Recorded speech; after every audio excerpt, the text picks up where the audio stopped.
Hello, everybody, and welcome back to Pokemon Mystery Dungeons & Dragons: The Lanwell Chronicles, and welcome to our epilogue. Normally, I do a recap here, but nobody needs luck points anymore, so yeah.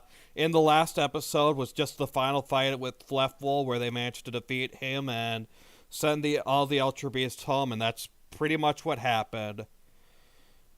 Anyways, let's get right on it. So after a bit of travel, you guys begin making your way all the way back to White Town. And as you do, you see a large crowd of. Well, you see Minerva and Raven at the town gates waiting for you. And Raven gives you guys a wave and says, "Dang, you guys managed to do it. Congrats." Well, don't know that we could have done it without all of your help. Yeah, everyone. Honestly, kind of hard to believe it's over. Well, it's over in terms of the fighting is over, but I wouldn't say it's over, Minerva says. Yeah, you're right. Right. Speaking of which, we brought back Fleffel. And you guys present the, corpse. Yeah, not in the armor though.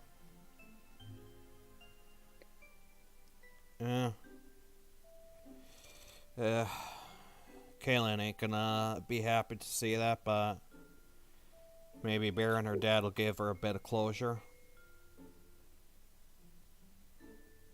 Hopefully.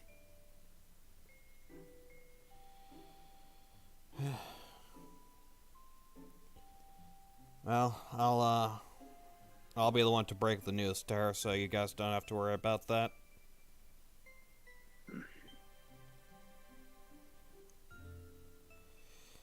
And Minerva says,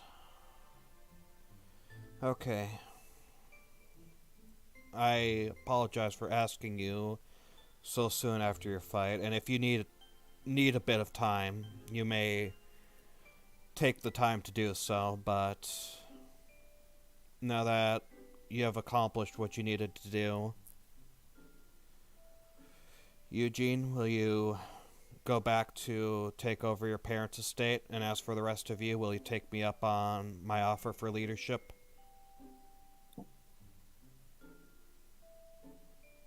Uh, I, I'm, I'm tired of running away from my responsibilities, and if I've learned anything, it's I've got to do what needs to be done. I think there's good I can do if I take up that offer. I didn't want to before, but it just feels like it needs to be done. That's a mature way of looking at things. I'll probably be returning back to Snow Sea before you do, so I'll inform those who remain at your estate of your choice. Thank you, Minerva. Mm-hmm. I I know we can't just make a catch-all piece, but there's a difference of trying to make it and just letting it rot like it did before. Indeed. And the rest of you? I don't know if I personally want a leadership position in the guild, but I know of some people who do, and well, I think I'd still at least like to be working with it. funny. The whole time I joined the guild as a double agent spying on it. And, well, this is what happened out of all of that.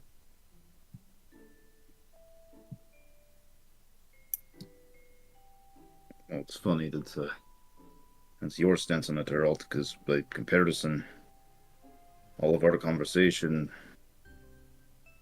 who we thought we'd talk to, I find myself in the interesting position of actually accepting. I'll take up one of those positions, perhaps, to make sure other Pokemon realize what they're getting into when it comes to these mystery dungeons, but mostly to be a watchful eye. I think, Sergey, you're probably best to take old Thornton's position at the training guild, if you don't mind. Be the best place to keep an eye on the newbies. How fitting. For what it's worth, I'd trust Oak with you a lot more than I'd trust him with Thornton. Considering everything, I mean, the guild was corrupt to its core.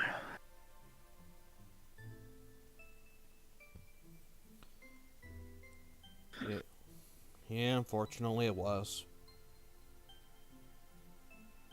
Yes, I think I'd like to be a researcher to get to the bottom of these stupid distortions.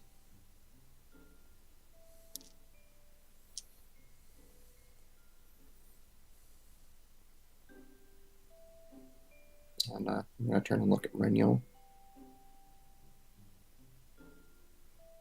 I will deny the request for the time being. There is something else I must do first. But once I'm finished with it, I will take up the offer. I see. Do you know how long it'll take?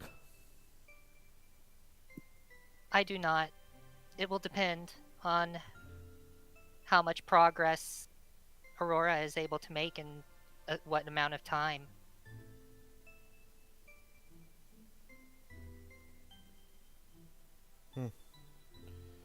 Well, I suppose we'll have to have someone temporarily take the position then. Perhaps my father may be able to assist. Gladiel? Gadiel, correct. You'll have to ask him then.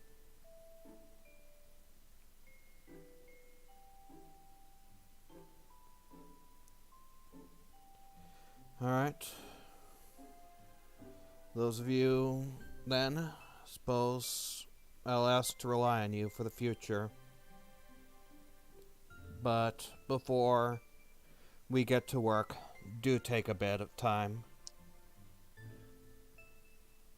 And I'll see you all again whenever the time comes for us to meet. Minerva gives you guys a bow before she walks off.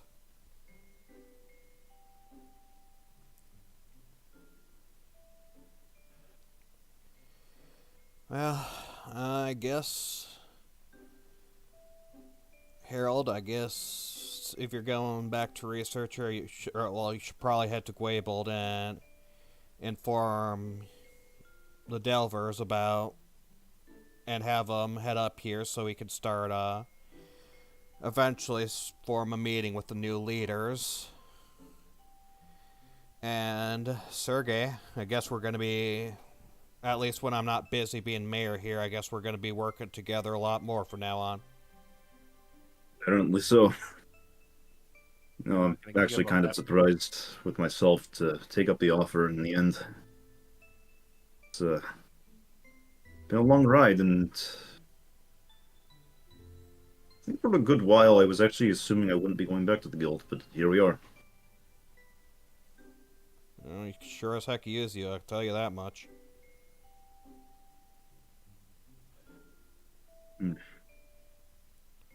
You were going to say something, Crow?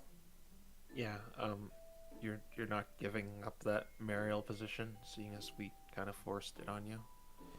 I kind of... I'll take it for a bit. I probably want to focus on the guild full-time a bit later, but for now, I think it might make things easier if I stick here. That way I can try and at least do a bit of good. That and perhaps any stragglers of CILS or the Purge don't poke their heads. Oh, definitely. I got a good idea of who was or wasn't when I was there, but they could have recruited some people I didn't know about, so we're definitely going to make sure none of either of those groups will rise again.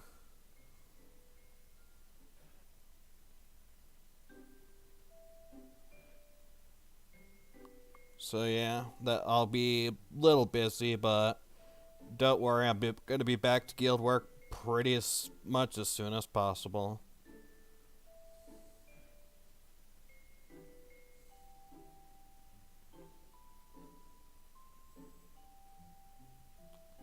So, I think I'm gonna... He takes Fluffle and he says, I think I'm gonna head back to the guild real quick just to tell Kaylin the news and then move on, but you guys take a load off for a bit, okay?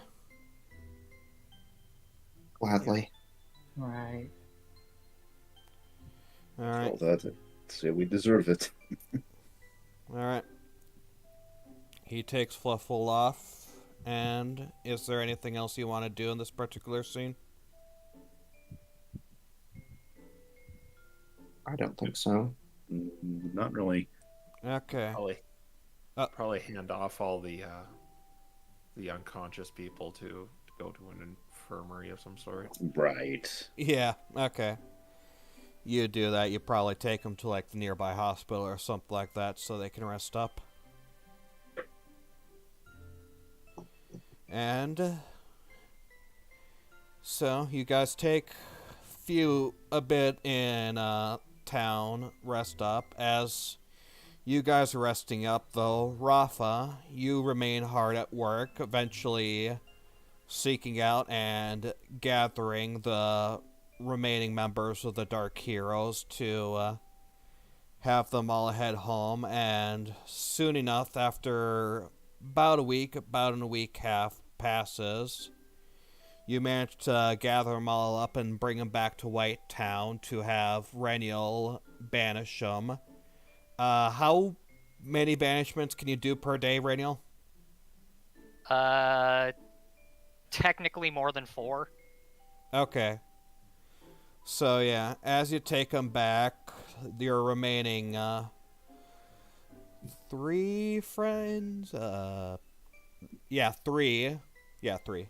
Your remaining 3 friends are soon all brought back to your world, and that just leaves you and the rest of the group if you want to say any final goodbyes before you're sent back home as well. Well, actually, there's 2 other people Rafa would have been looking for. Sora and Mimikyu. She doesn't know where they went, so she would have tried to find any clue or hint if they existed or were out there. You would not find her. Find them. She would have tried anyway, though. Yeah. Yeah. Taking that load off his shoulders. Yeah, thank you, because the moment you said that, I was like, oh shoot, I didn't even factor that. I assumed not. But yeah, you did not find them, unfortunately, throughout Lanwell. But yeah. Do you have any last minute things you want to say to the group before Rainiel banishes you? Probably, unless they have something they want to say first, lol. Well, you guys, the floor is yours. It was nice knowing you for the few missions you tagged along with us for. Didn't really get to know you. Go ahead. Yeah, that's all I was going to say. You know, it's kind of funny. I was so caught up on what was going on that somehow it all escaped my notice that we're probably never going to see each other again. Probably not.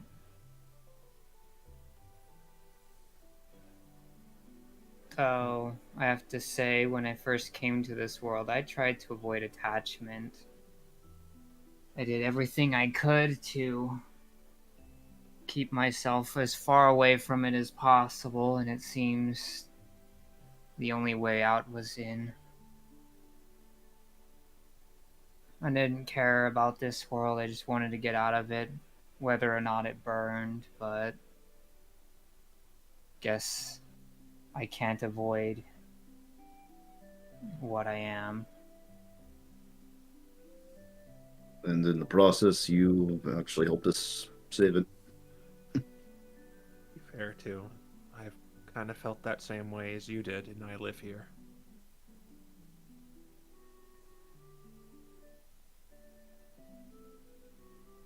But I don't think we could have done it without you. So, thank you for caring. Well, eventually I cared, I suppose. Though I suppose the one that you have to thank is Reniel for that. I'm still not entirely sure how he remembered me enough to send me the message.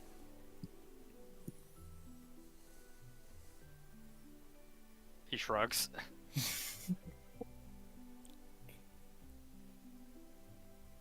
I could take a guess. You and your well, funny friend, It was a Baneri. Canary. He might be one now, she smiles. There's only one Pokemon for him in the whole universe. And he's gone back to that Pokemon now, hasn't he? Yeah, that's why I had him go back first. And you? Would you have anyone you would be going back to? She just kind of shakes her head. No. No one like that anyway. I've always just dedicated myself to, well, my world, learning about Pokemon rather than forging relationships with them. It started me out getting me abandoned all alone on a continent, but I found them out there and they were willing to help, and I suppose it rubbed off on me, and over time, I guess I became something of a hero.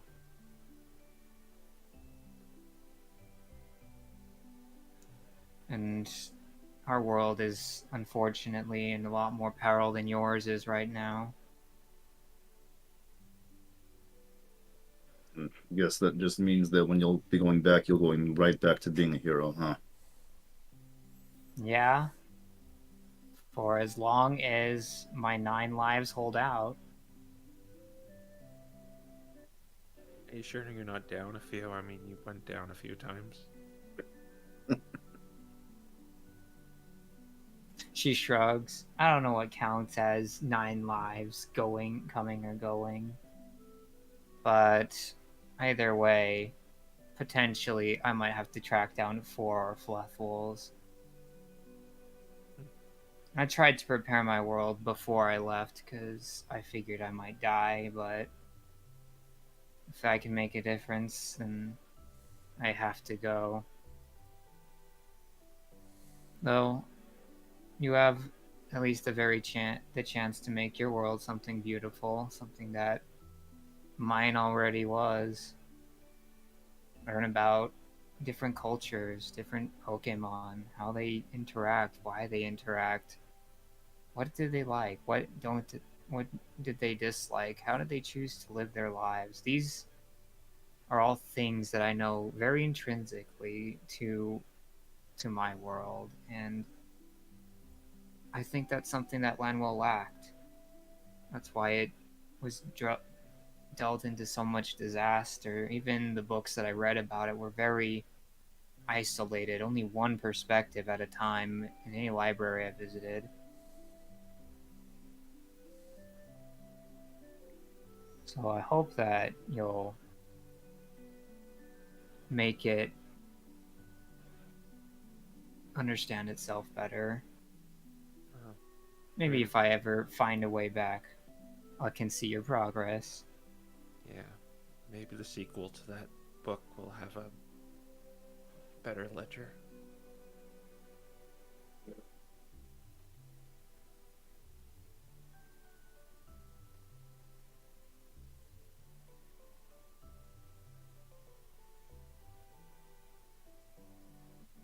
I'm honestly surprised that you haven't said anything, but I suppose you are not a man of many words. She's just talking to Renyo. It is more that I am waiting till everyone else has said their piece.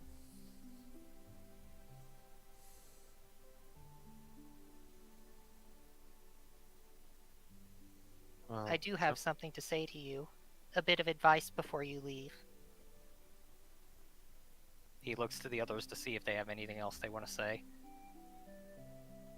He just shake his head.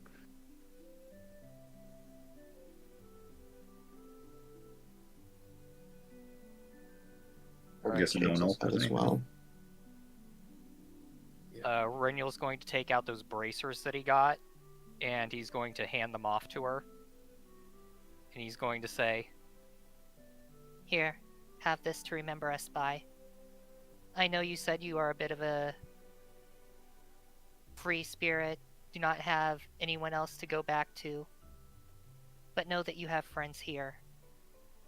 And I would strongly consider trying to make more attachments to others once you get back to your own world. It did a world of difference to me. She kind of smiles and says, well, I have to save it first. I believe you will. And I guess she's going to use the pajama cloak and give him the dagger from it. and her rapier. Not the one she found from Needhog, but her rapier. are She either has of those two of them magical all. by any chance? They're both magical. Excellent. Okay.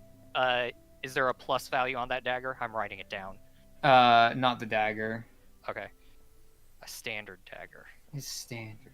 Got it. But the rapier is a +1. You've just given him a link to your world. As if he didn't have one already, though. We don't know if he like took Rafa's hair while she was sleeping. Oh, that's a good idea. Oh my gosh. This won't be a touching goodbye, people.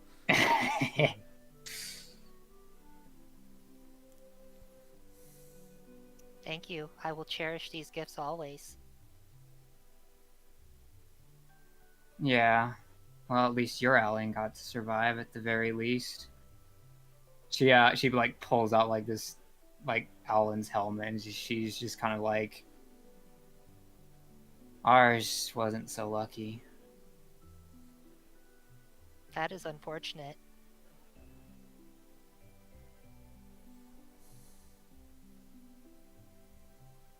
Maybe I can visit his grave and give back some of this stuff. He didn't do the best of things with his life, but he was just a kid.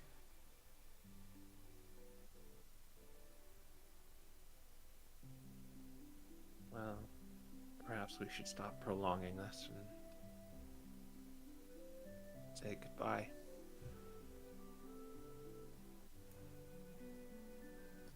Yeah, Rafa. She nods. Well, I guess now is as good a time as any. Good luck to you in your world, Rafa. And Renyl's tentacles are going to just kind of come out and hover over her, and he's going to cast Banishment.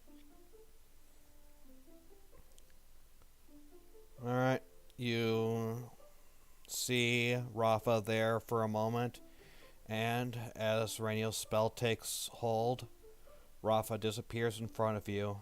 back to Memoria. And what happens to her after that is a story for another person to tell.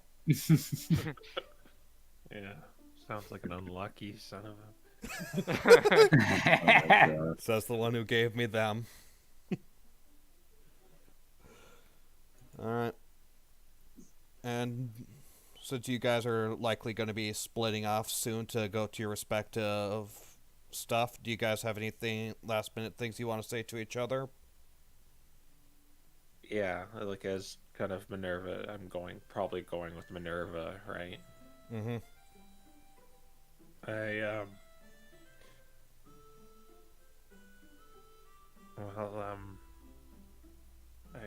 guess I best go back home with Minerva.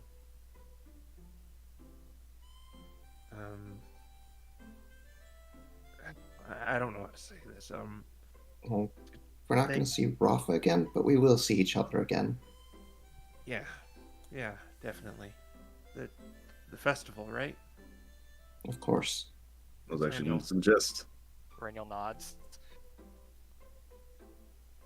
no better time to meet back up than such an annual festival like that.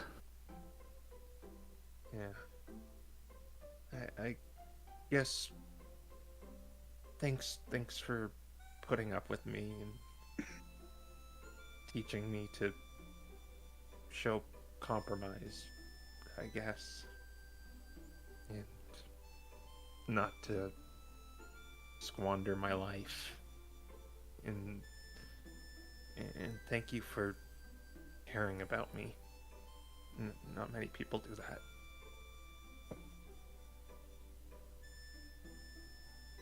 You guess. That's how we Let's change see. the world, isn't it? Yeah. And I'll miss you guys in that year. I will miss you too, Eugene. Thank you again for showing me that I could still be loved by others. Yeah. I said you had to grow up, but honestly, out of all of us, I'd say you've matured the most. No.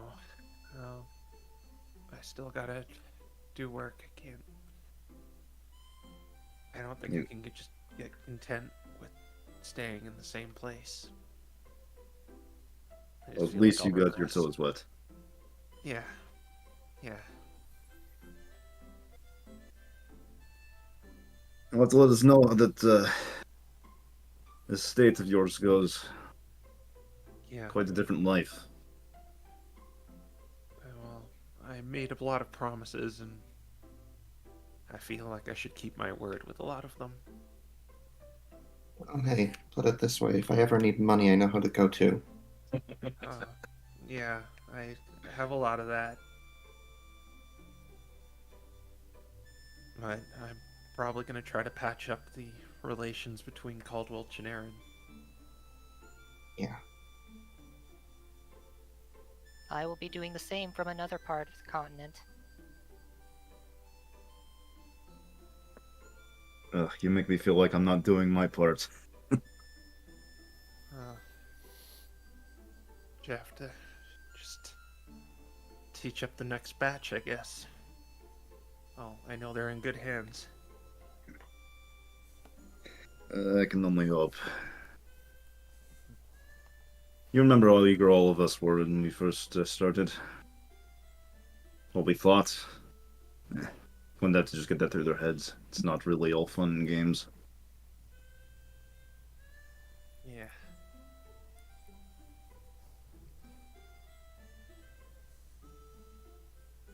But yeah, just I guess I'll see you in a year. I'll count on Count it. on it. Count on the same for all of you. I really hope to see you all at the festival. I will do my best to be there. Yeah. And I don't know what the relation between you and Nihiligo is anymore, but he's invited too. Reniel smiles, and it's a real one, and he says, I don't mind him living here. Yeah, I don't either. Was that the tinge of emotion I just heard? Reniel's still smiling. Now look at you two. Ugh.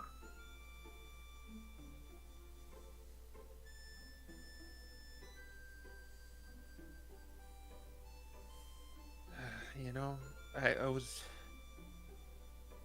a little actually melancholy when we got back. I was expecting a big celebration, but it's just passed by like any other mission. To be fair, it's not like the entire continent knew what we were doing. Yeah, understandable. Word can still spread. Maybe not the specifics, but enough. I don't think I care either way, though. Don't want that attention. No, not really. It would help our word to carry more weight with trying to settle conflicts between Caldwell and Arian. That is true. Well, news like that might be misinterpreted too. The bigger question is, who would even really believe something as tall tale as that? The people of Dawnsbury.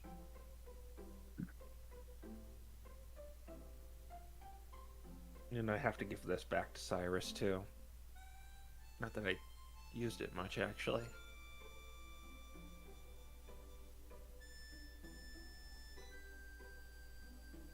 As I pull out the rapier.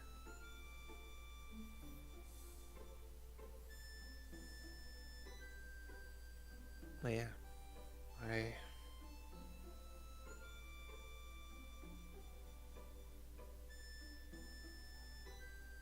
I go in and give each of them a hug before I go off. One of those little quick ones, and then Reniel's actually going to wrap his whiskers around Eugene and give him a bigger hug than Eugene was expecting. yeah. Oh, I wanted to make this quick. Reniel lets go of him. Yeah. Yeah, thank you. Bye, guys. Goodbye, Eugene. And I wave by and I maybe join Minerva going back to Snowsea.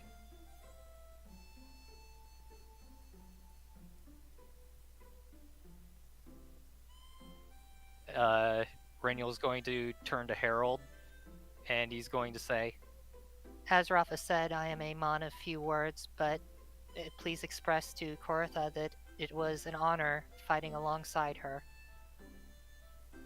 Yeah, I'll make sure to. and Reniel waves to them, and Nihiligo extends a tentacle and waves, and he's going to start heading off to his next destination. Meanwhile, I assume you have to go back and talk things over with the Delvers. Well, I guess I'll be around here more. I've got something else to check in on first. But Oh. yeah. Alright. Well, like we all said, plan to meet back up at that festival. Though I guess I'll end up seeing you at least a little bit if you're going to be around the guild any. I don't know exactly how this whole Delver situation with the guild works. If it's going to be them potentially moving closer or what. I can't say I'm sure either. Well, perhaps I'll end up seeing you somewhere around the guild at some point. Who knows? Who knows? And Harold is going to head off to the west towards the forest. Okay. Alright. I I guess Sergey will actually end up heading back towards the Trainees Guild. Alright, and these spare parts all scatter to their own duties.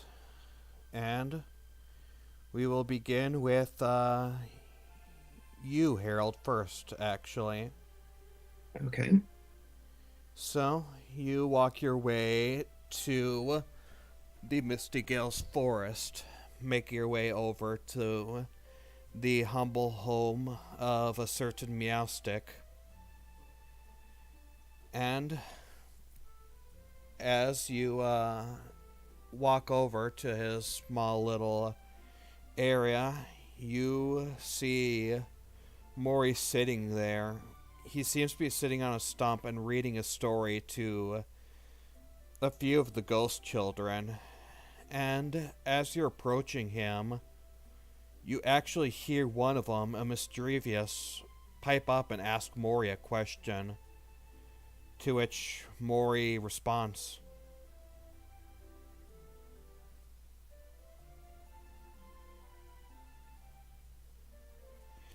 Let's see. Gives kind of a satisfied little nod hearing that. This goes on for a bit, but soon enough he finishes off his story and he tells the children to scatter and play. And as he moves from his spot to put the book away, he notices you. Waving, Maury approaches you and says, "Oh, hey, Harold. Been a while." That it has. Wish I could have checked in sooner. You guys sound like you're busy, so I understand. I imagine you're here We for... got the worst of it taken care of. That's good to hear.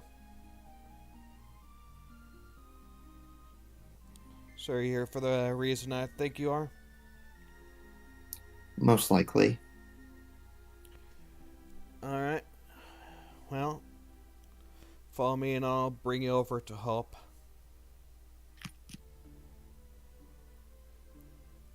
Gonna follow along kind of nervously.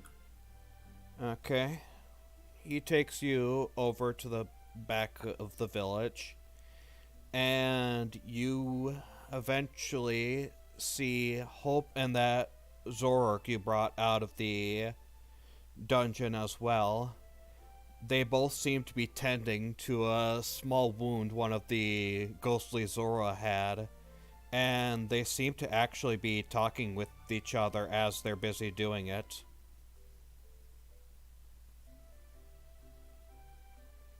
I'm going to kind of slowly approach.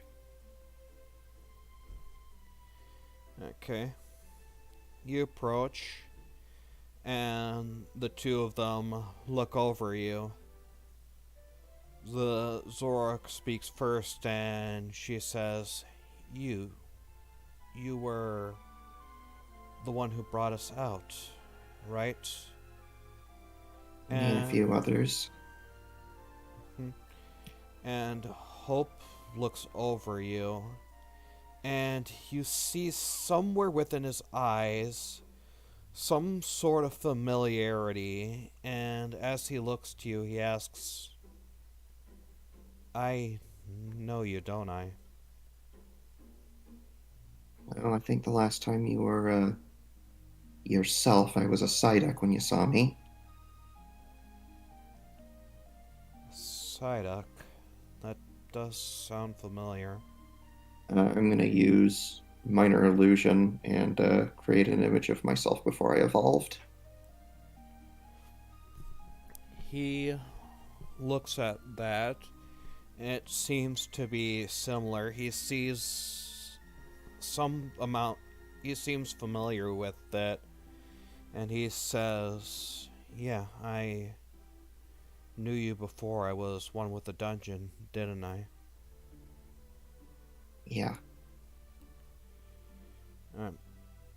I'm sorry, this must be awkward for you. I don't really remember much of what happened before you took us out of that dungeon. All I can remember was leaving, and that's it. But you're familiar. I know it. Honestly, I'll take that. And I'm gonna walk up to him and give him a hug. Welcome back, Hope. He seems surprised, but it doesn't take long before his instincts cause him to hug you back, and he says, "Thanks. I'm glad to be back." Well, if the memories aren't coming back, my name's Harold, and I'm your brother. He seems surprised and says, "Brother, that does sound right. I'm sorry then. I didn't mean to forget you." It's not your fault.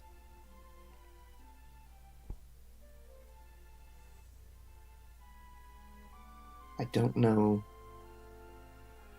how tied you are to this place, but actually, is Maury still around? Yeah, Maurice. He gave you a bit of distance, but well, not a lot of distance, but he did take a few steps back to let you speak with them. But he is still here. I actually have a proposal for, I think, well, all three of you. 3 of us? Maury asks. The Zork looks curious, and Hope says, "What sort of proposal?" Well, you aren't the only ones who got lost in dungeons. Before we stumbled upon this place, we had no idea it was possible to recover those who were lost. And there are others who need that help as well. Ultimately, I would hope that we can get rid of dungeons entirely, but in the meantime, what would you say to maybe becoming a bit more public and helping other people who have been stuck in the same situation you were in?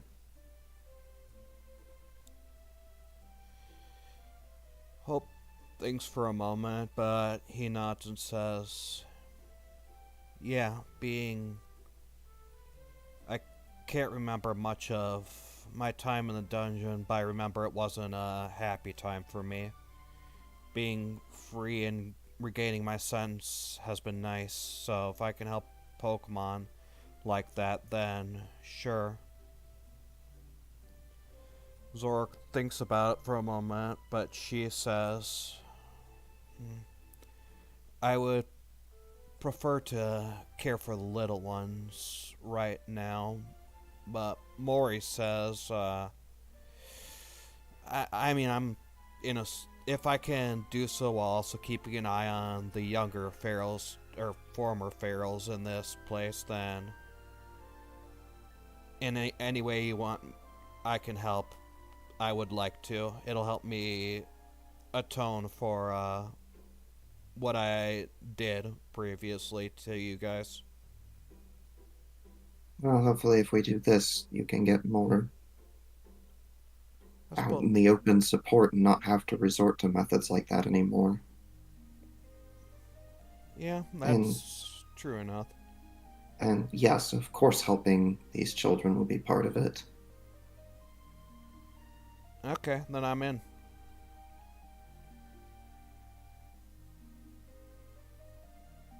All right. We'll have to work out the details later. Hope, I don't suppose you'd be willing to come with me to meet a few people? If you want to stay here and help out, I get it. I suppose I can, yeah. guess this is going to be a little different for you, but I'll try to fill you in on what I remember of what I know of what happened. All right.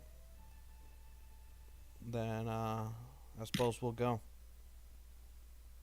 I'll see you guys later, he says to Morian, Zork, and the children.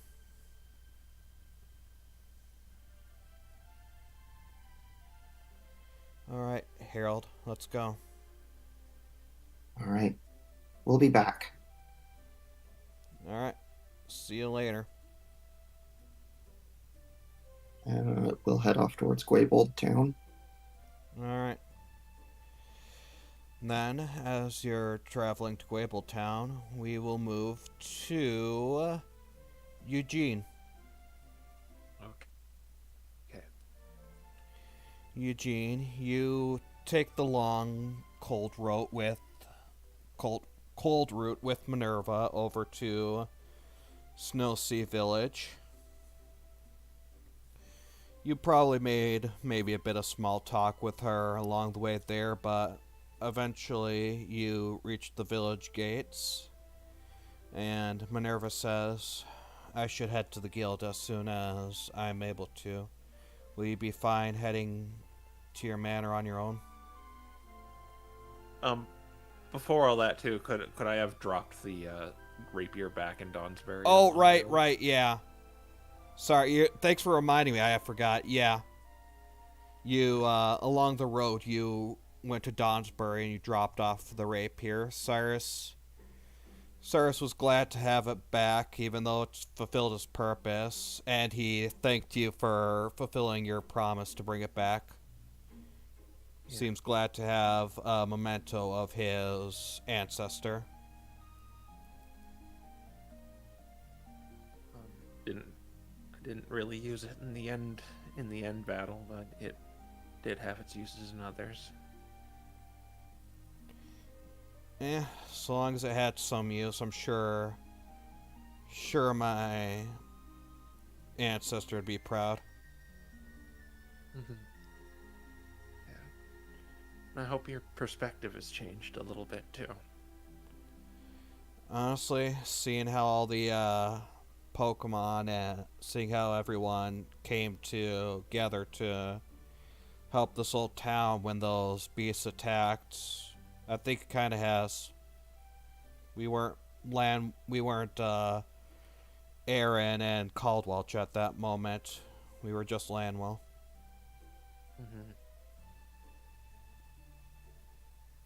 I've got to get back to Snowsea, so thank you again for lending that to me. Yeah, it's no problem at all. Alright, and now we move to, Fast forward. Yeah, if there's anything I missed, do feel free, or anything extra you want, do feel free to tell me, by the way. That's the only thing along the way, I think. Okay, so yeah. Yes. Minerva tells you, will you be fine heading to your estate on your own? Actually, I have a question. Are they here?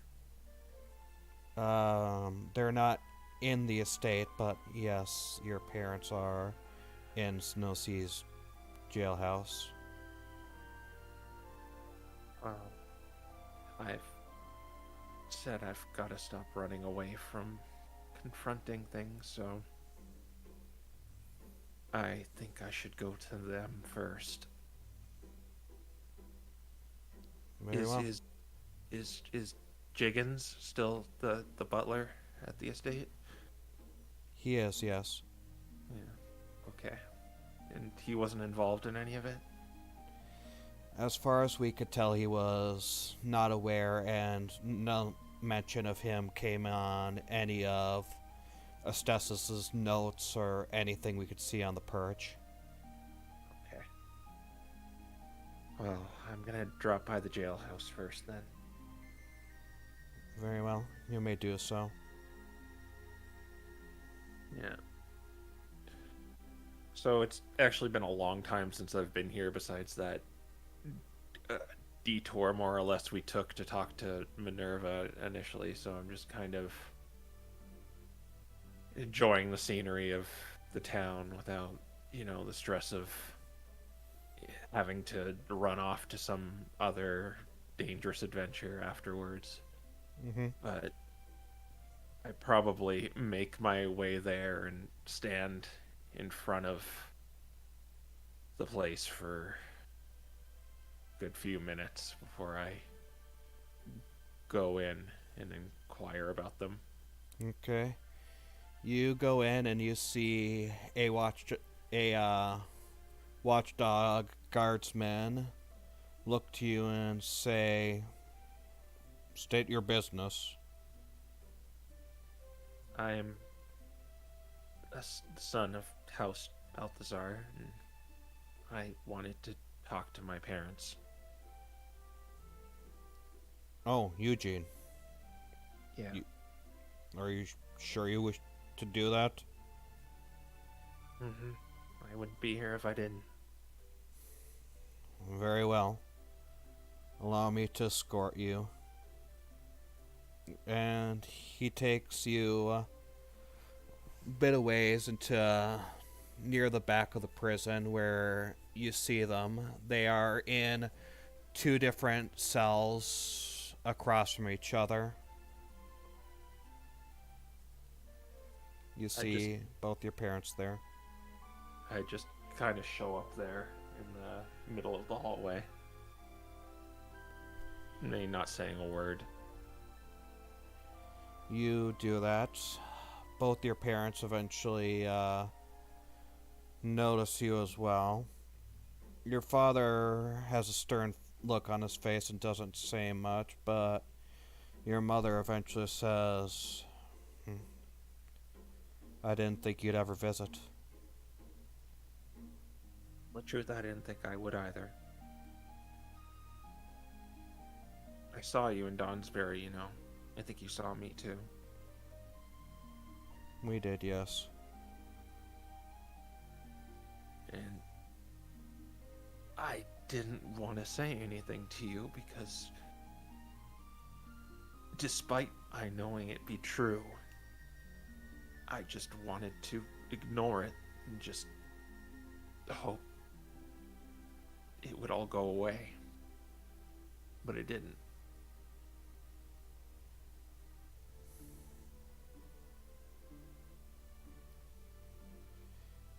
You hear your father say, "Well, it's gone now, and our state may as well be ruined. So thanks for that." Actually, I'm taking it. As you say that, both of them seem to look at you with wide-eyed surprise, as neither of them expected you to say that either. But don't get me wrong, I'm not going into that little mold you tried to force me in. I'm gonna take it into somewhere productive.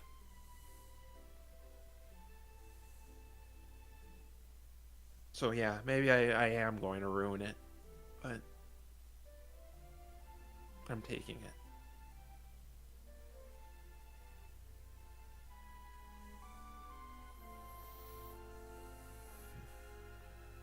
Why did you do it?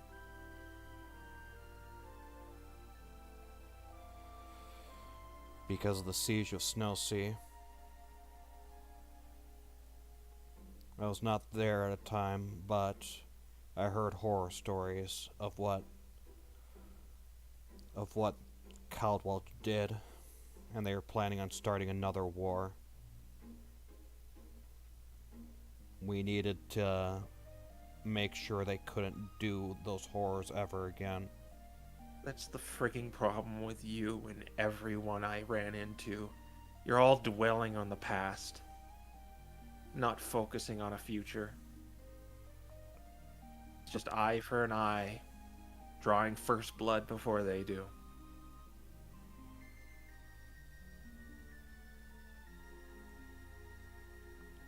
The past is what makes the future. No, you learn from the past. You know what I learned? My friend Renul taught me how to compromise. My friend Sergey taught me how to be more confident. And Harold taught me to have confidence in myself. What did you teach me? They're both silent at this. Two of those people are from Caldwelch, by the way.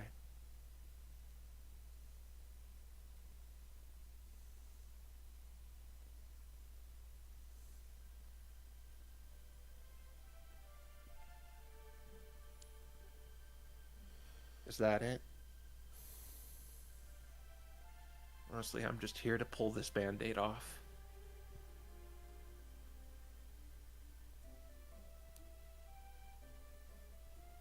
I would have done it again if given another choice. Probably another reason I didn't want to talk to you in Dawnsbury. I didn't want the ones I trusted and come to care about, maybe even love, know I came from you.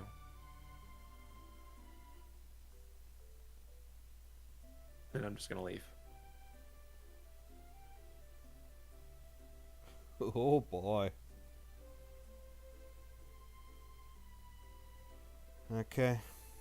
You head right back out into the cold of Snowsea. Alright. And I probably go to the manor. Mm-hmm. You walk over and you see, since it's been a while since it's had any leaders, it seems it's still functioning, but it looks like it has seen slightly better days. But it looks much the same as where you left it. Alright. And I probably, the only familiarity there is probably Jiggins, and you can just make up like a butler Pokemon who that is. Was gonna go Decidueye. Alright. I kind of walk up to the big doors and I'm like about to knock, but I'm about to open it and I'm about to knock again, and I just knock on the door. Okay. It takes a moment, but eventually you see Jiggins open up and he says, "Ah, Master Eugene. We were told by Minerva through sending that you'd be coming." Yeah, it's looking like I'm gonna be running things like my parents did. I see. And you're sure about that? I know you never particularly, you didn't seem too keen on it before now, but this is what you want, then we will help you in whatever steps we can. Yeah, I'll trust you to guide me, but I'll look at it as more guidance rather than, you running the show. You know what I mean? I appreciate you, Jiggins, but it's just I gotta be a little more assured and confident in my decisions. And I did have some plans. By the way, are my miniatures still okay? Yes. They were left untouched, save for dusting to make sure they didn't get too dusty. They're still in your room. Yeah, because it's really hard to apply the paint on some of them when they get dusted. But that's besides the point. My first order of business is I made contact with a lot of the Pokemon of Caldwelch, and I think the agriculture section, I think we could collaborate with them on that. The food shortage. They're very hardy. They're good sword hands too, so I think they could be used in jobs that could benefit to their abilities. Very well, then. I suppose I will assist you in that, and let's see who we can what assistance we can gain from Caldwelch and who we can help us work towards bettering their food shortage. Come with me, young master, and let's get started. Yeah, I kind of unload my bag and walk inside. Okay. Fade to black. Yep. Yeah. All right, and Sergey, we move on to you. All right. You were given, as new leader in the training guild,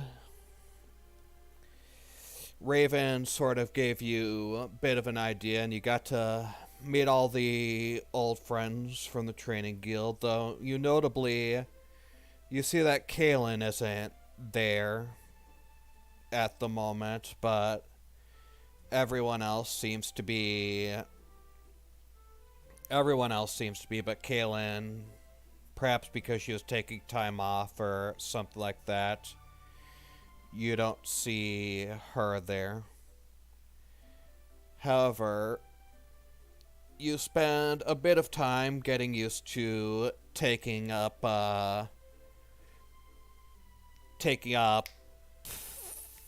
Thornton's position, and you notice the first things first is that as you enter into his office, you have a lot of paperwork.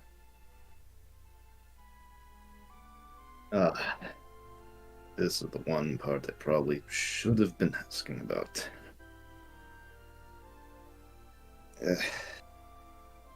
Yeah, he's gonna make his way over and start looking through it. Okay. You see a couple of it is utilities. Through these notes, actually, you see that they actually have a device that Kalen made. That's the reason why the guild shakes in the morning. She apparently created a device to allow to do that as a wake-up call, and that needs a specific fuel source that she gets through Kekleon's market. You see a number of various other sorts of bills and utilities, and you see that the guild itself seems to be at a bit of a loss as of right now, likely due to Raven being the mayor and Thornton being indisposed. The guild is currently, Trading Guild at least, is currently running at a loss. No, I don't think. I did not even think about the costs in this, did I?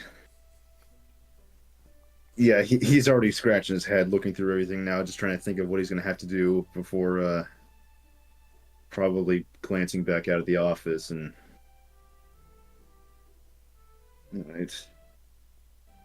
Let's see if maybe we don't even need that alarm in the first place.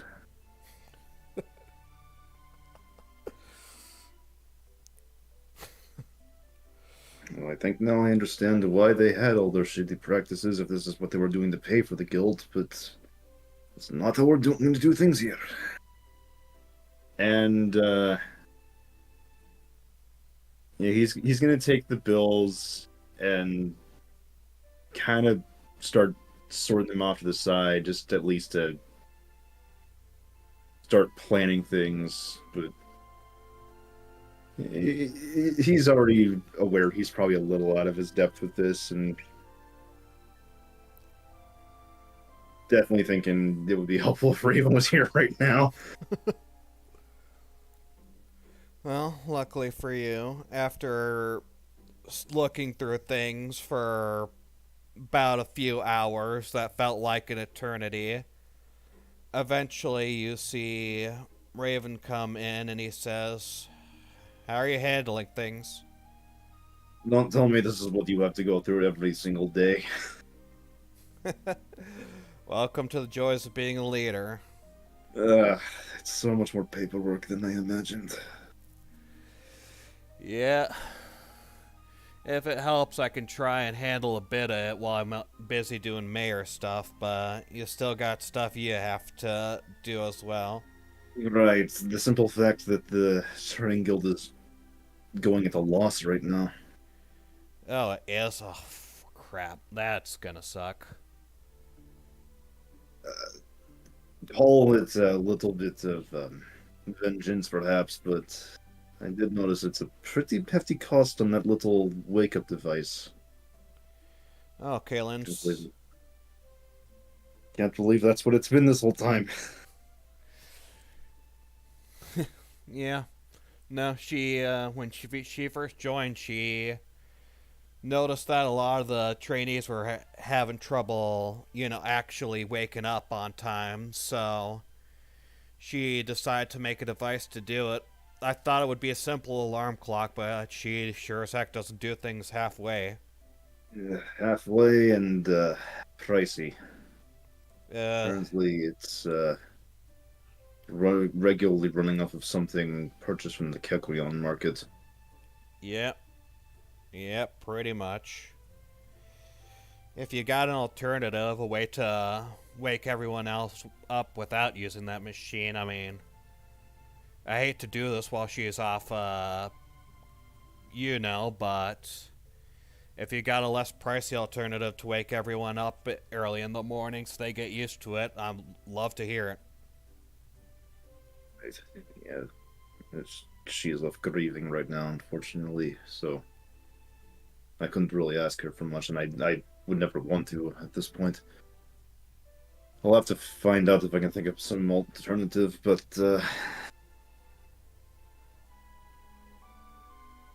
I'm going to have to. I don't think we can manage to keep it running with that. Yeah, at least not the way things are now. And not with us getting 3 new bulks coming too. 3 new what? Yeah, we got a couple new trainees coming in. Ah, alright. That's soon, huh? I mean, considering we lost you guys and considering everything, yeah, it was kind of that soon. I'm just more surprised to see more Pokemon already showing up, especially if word has gotten out about what happened. Though, perhaps the simple draw of there being new leadership is enough. Yeah, maybe. Do you want Guess to... what? Sorry. Well, to get things ready for them, won't we? Yeah, pretty much. So, yeah, this is gonna be not a lot of fun, but welcome to leadership. You know what? I think I'll get used to it.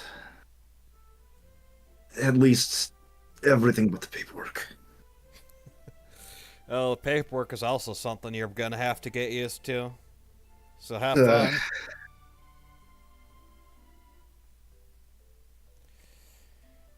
And we next move to Reniel. Oh boy. So, after parting ways with everyone else, you begin making your way not over to any of your usual haunts, but instead you begin making your way over to Steelport.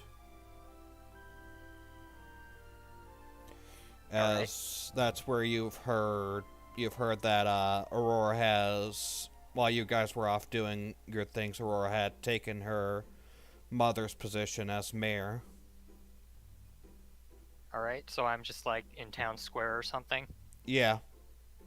Alright, well, he's gonna go right to the mayor's office. Okay. You head on in. The mayor's office seems to be slightly more chaotic than it was before, but you are eventually let to go straight over to her office room. Alright, he's going to stand in front of the door, and he's going to minor illusion knocking. Of course he is. Some things never change. Okay. You hear just a moment. And soon enough, the door opens up and you see Aurora standing over there.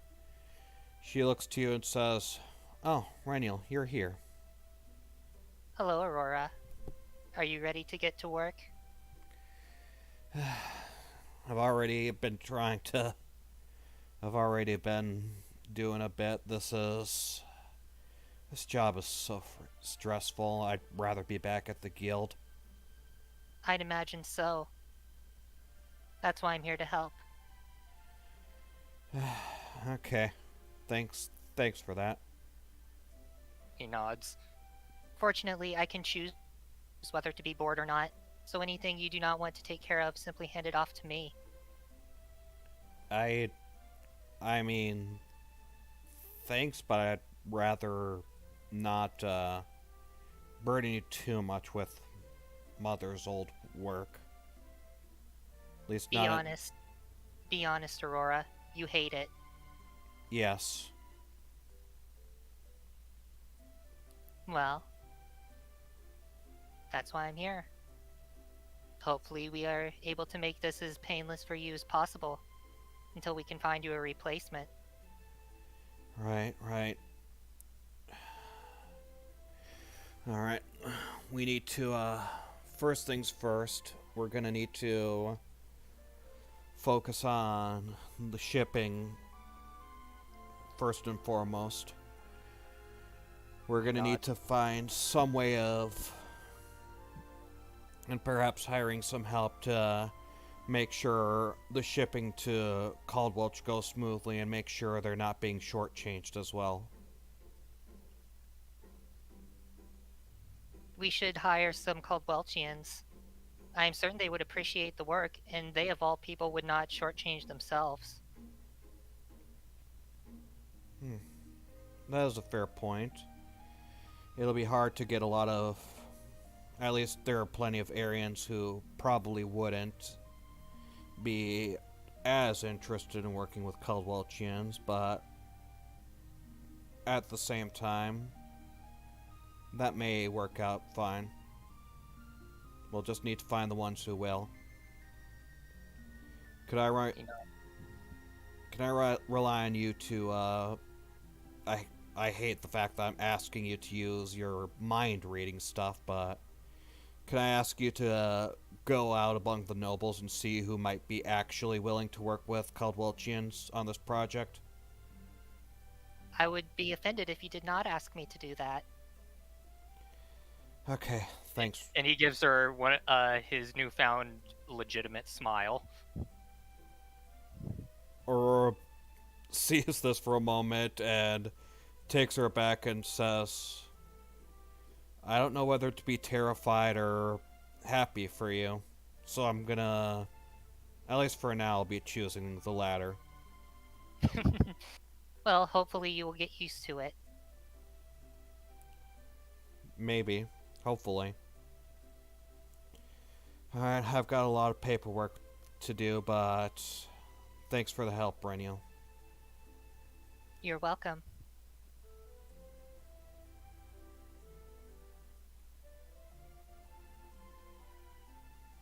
Alright. Okay. So you begin going off and doing that. And we will move back to you, Harold. After meeting with Maury and going with Hope, you both take the long walk back over to Gwabletown. And soon enough you see the old familiar sights. I've been catching Hope up on what happened to him, at least as much of it as I know on the way here. Hope listens to that and he says, after a while he says, "Really, I end up somewhere I shouldn't have been in the guild itself. Did that to me. Yeah. Which What? is why, what led me to join this organization that I'm going to introduce you to, who originally had some role as kind of an anti-guild group, but and yeah, I guess tell them about how the purge was involved and how we took care of them and how basically the guild's coming under new leadership. Huh. Oh, I hope the guild just manages to turn over a new leaf, though. I think, at least for a while now, I don't think I'd be interested in joining along with that guild for at least a bit. Understandable. More than understandable.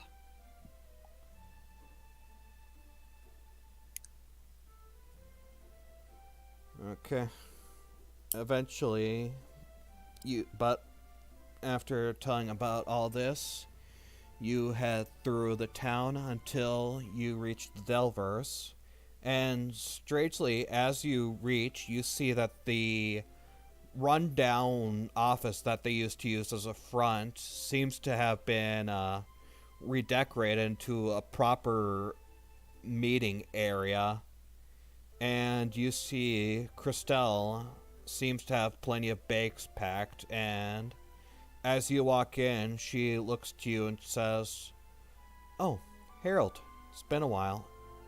And is that she looks to Hope? Yep. I see.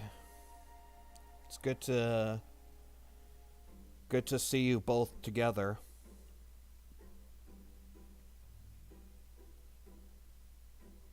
It's been too long.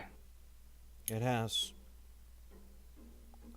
I'm glad everything worked out for you.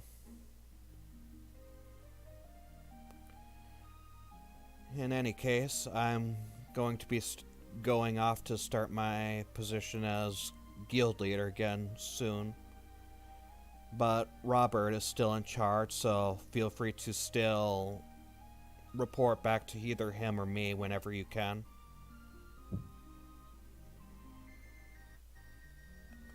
Right. Before I leave, though, do you mind if I... there's an expression here I'm failing. Do you mind if you give me a bit of help on something? Sure, what do you need? When I go, I intend to make it so that, or argue a point so that they no longer send new trainees into a mystery dungeon as their inductive act. I think that practice is abhorrent and should be done away with as soon as possible.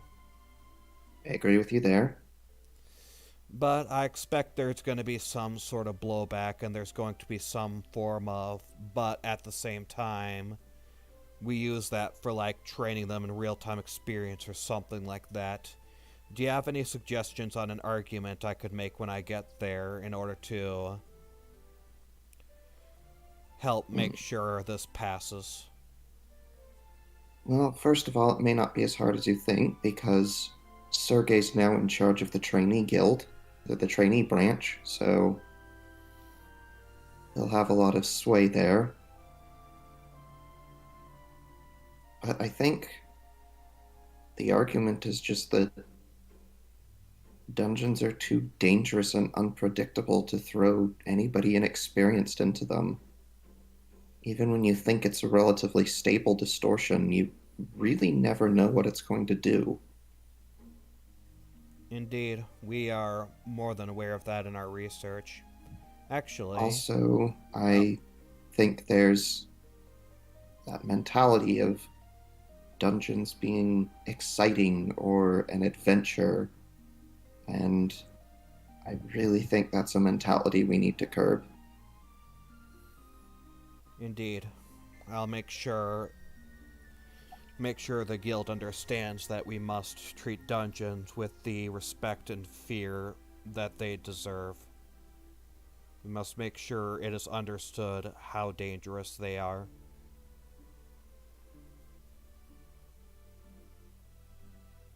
Actually, Hope, would you be willing to help us out here? You've got first-hand experience with what we're talking about. Hope looks to both of you and says, I mean, I was trapped in a dungeon and it turned out horrible, so if you need my help to make, like, some sort of argument, I suppose I could do the best I can. If it's okay with you. If it means others don't have to go through what I did, then sure. Christelle looks to you and says, oh, are you sure? It'll mean Hope likely has to come with me for a bit, so you'll have to part for a while. Well, I was probably going to go in that general direction before long anyway. I see. I'm hoping to continue doing dungeon research and hopefully find a way to get these accursed things gone for good. Indeed. And I wish you luck. Very well. Hope if you wouldn't mind coming with me. And Hope says, I guess so, sure. He looks to you and he says, Harold, we'll meet again soon. Yeah. And he nods as both Christella and Hope begin making their way out of the room and back into Gwebald.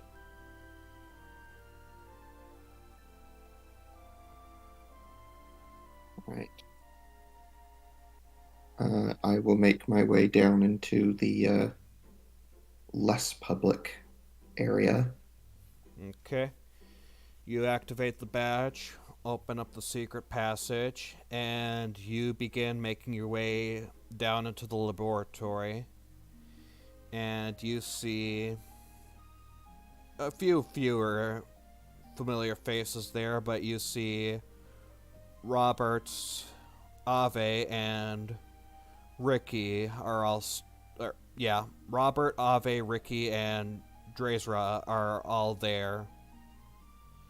As you go down, Robert says, Ah, Harold, good to see you. It is. So, as you're probably well aware, Christelle's gone off to join the guild now, but we still plan on working our jobs as best as possible. Right. Speaking of which, Ave says, there's something curious about everything that's been happening that's been on my mind for a while. What's that?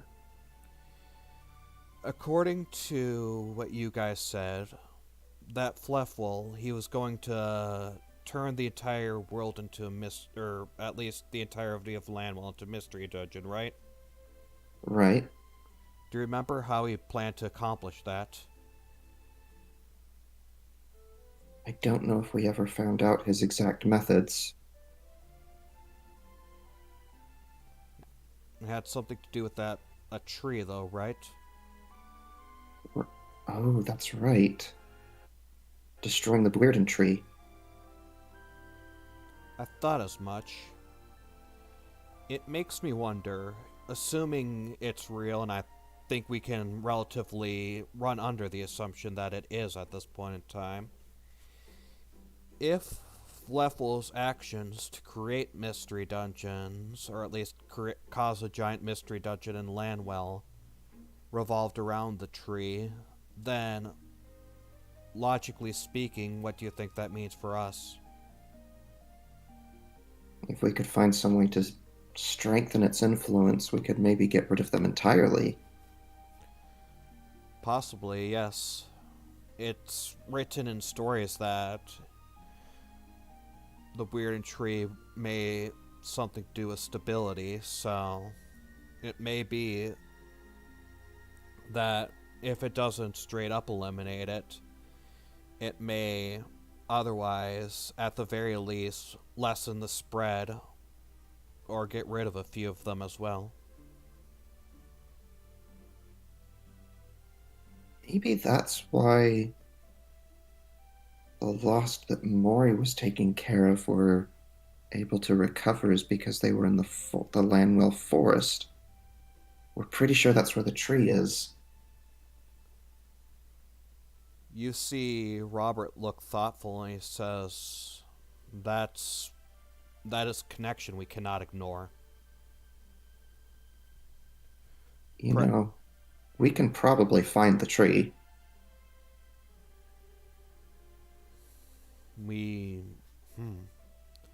I think that that should be our current priority, is finding the tree. It'll take a bit of work, but if it is findable and if we find it, then...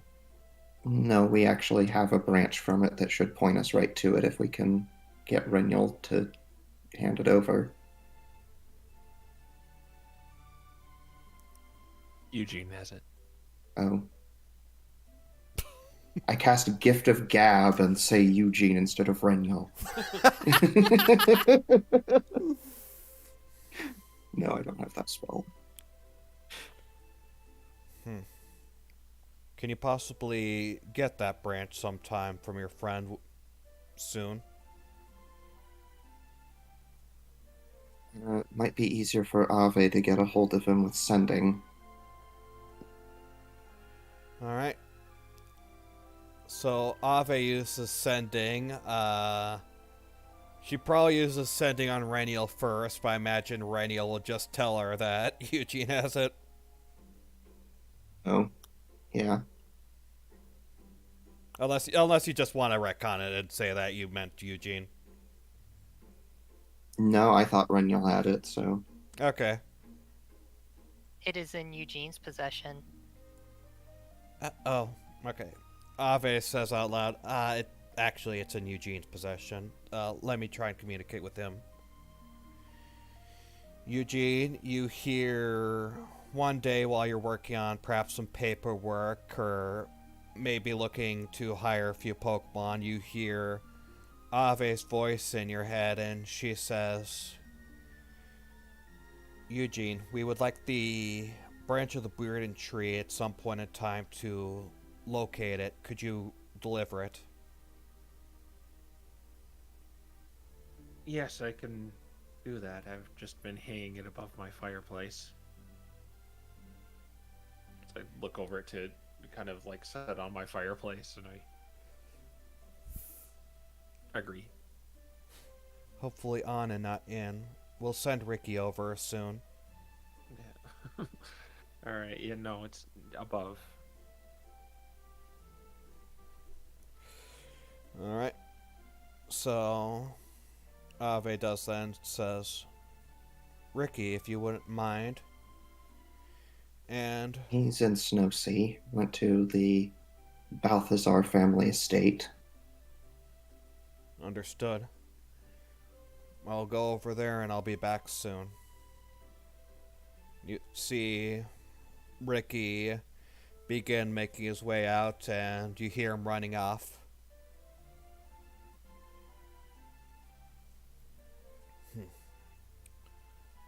I hope this works out well. Harold, once we have the branch, if you wouldn't mind leading our journey to the tree. I'd almost like to get everybody else together for this, but we do need to put an end to these things as soon as possible. Indeed. Besides, from what I've heard, your friends are slightly busy with their own things at the moment, at least if our information is correct. So, it would take a bit for us to get the group to get your group together. For now, Yeah. if Yeah, I you suppose it would. If you really want, I suppose we could let you do that, but I would prefer to be prompt on this lead.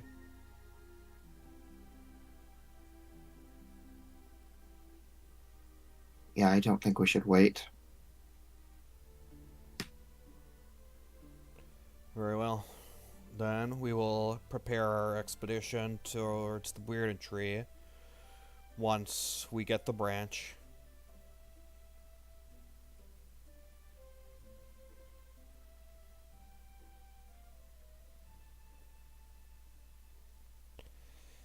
And you see them all beginning to go off on their own. They begin to pack up. As they begin their preparations, Harold, you sense your sword. You sense Kortha. I'm going to see if it's possible to communicate with her from here.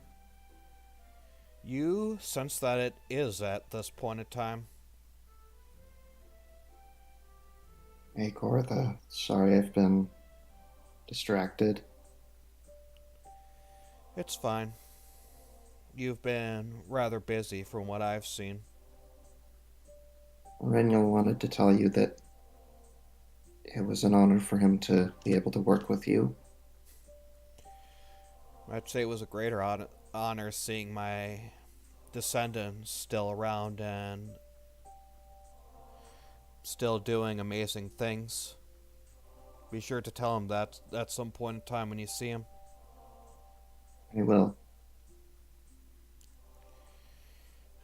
You seem to be getting quite close to a lot of what you wanted to do in life. So it seems. I imagine there's still much work to be done even after that. I sense that these distortions won't be fully gone. But at the very least, it's quite possible you might be able to do good work in stopping their spread.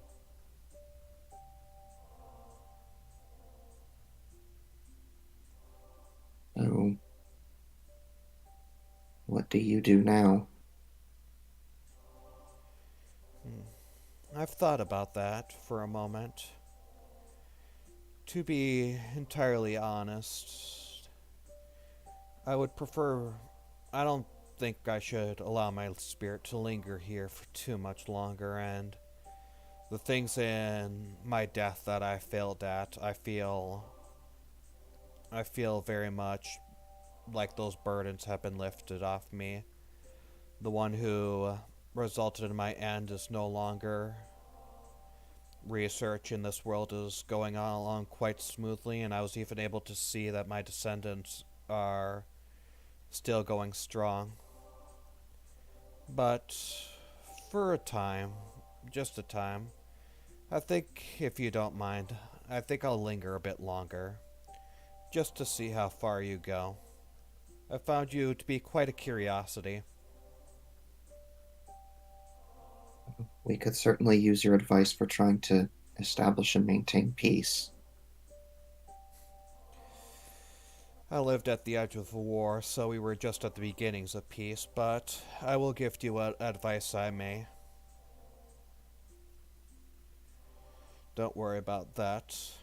So, for now, I think at least for a few more years, perhaps, I'll stick around, and once I'm ready, I will likely have my spirit leave this sword and move on to the next life and see what new things to learn there are in there.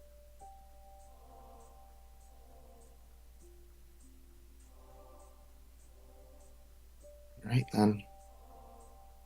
Well, I'll be glad to have you for as long as you're willing to stay. And I'll be glad to learn from you for as long as I'll be willing to stay too. Let us continue this partnership for just a bit longer.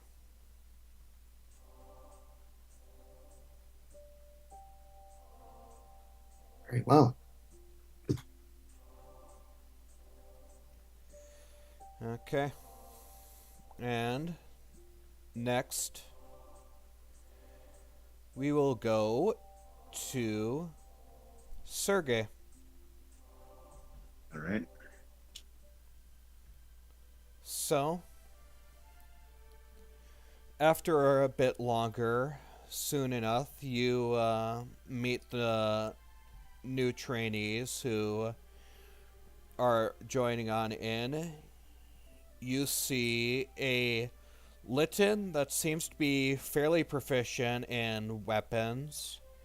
You see a Piplup who seems to, similar to you, be both a caster, but also a bit of a, or seems to be a fighter, but also a bit of a healer.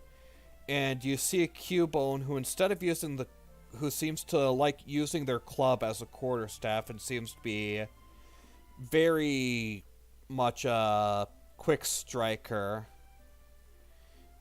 And you are tasked with sort of, after Christelle's argument to avoid mystery dungeons propagating. No, it's not you, Rafa. This was a random Pokemon generator, I swear. But anyways,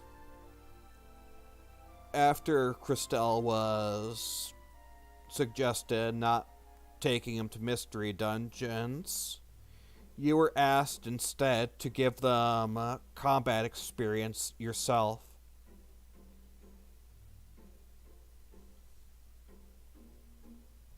All right. Well, seems like there's going to be a bit of a change of plan, but quite frankly, I don't think I was ever going to actually bring you three with me to a mystery dungeon. That's... No, you were asked to not bring them to a mystery dungeon. You were asked to spar with them. Right, no, just saying. Oh, okay. Continue then.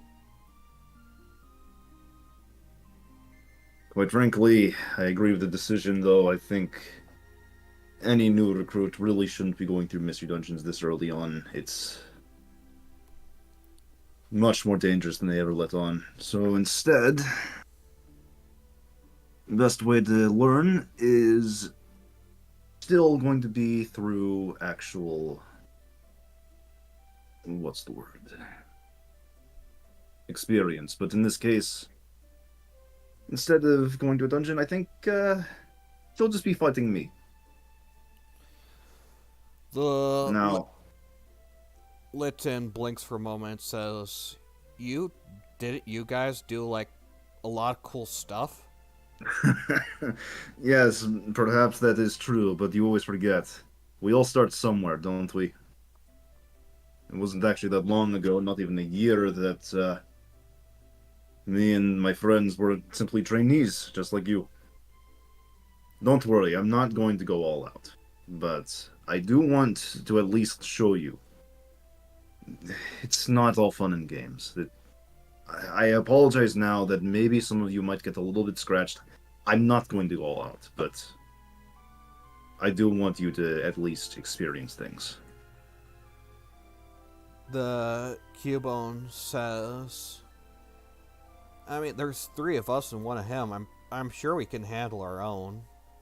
But the Piplup says, I don't know. He does seem to be pretty strong.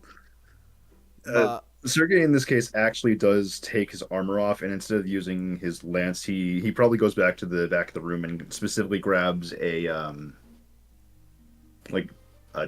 training spear. Okay.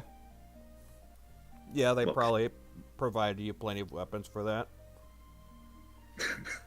You say that now, but I only want to see you hit me once. Just hit him once? I'm sure that'll be easy, Litten says. And 3 trainees, I'll begin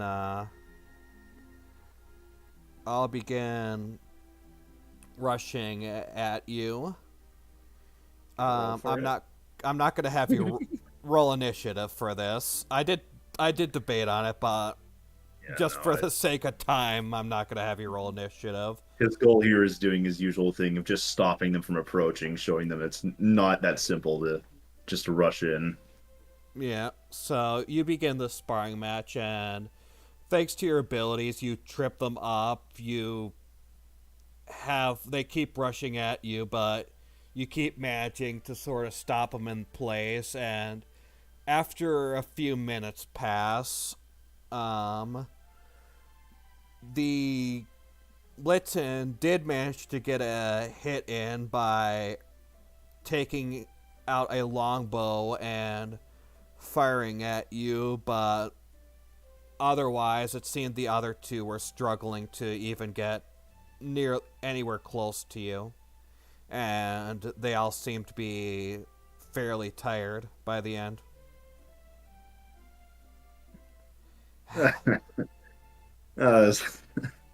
I shouldn't be this mean, but as I told you, not really that easy, is it? What are you? The Cubone asks. The Piplup says, "Wow, he's really strong." Rislit says, "We could. This was just like an off day or something. I'm sure next time we'll like." They seems to be trying to come up with excuses. Next time, you're going to come at me all at once instead of simply trying one at a time. In a place like a mystery dungeon, you don't really want to fight fair. I mean, the ferals there certainly won't be doing the same. Like, your simple idea of even just shooting me when I couldn't be approached. It's much better than simply trying over and over just to run me. Any idea works. Something as simple as trying to distract me. I don't know. You have to find ways to be creative. Creative, huh? You see the three of them look at each other. They talk a bit, and the Piplup gives a small bow and says, "Thank you for the lesson, mister." No problem. I'm finding I think I'm going to personally have one little match with every one of the new trainees. I want to make sure I get it in your heads. This isn't fun and games. Understood, sir. You hear the three of them say with various levels of emotion. No. I think we've all deserved a break, haven't we?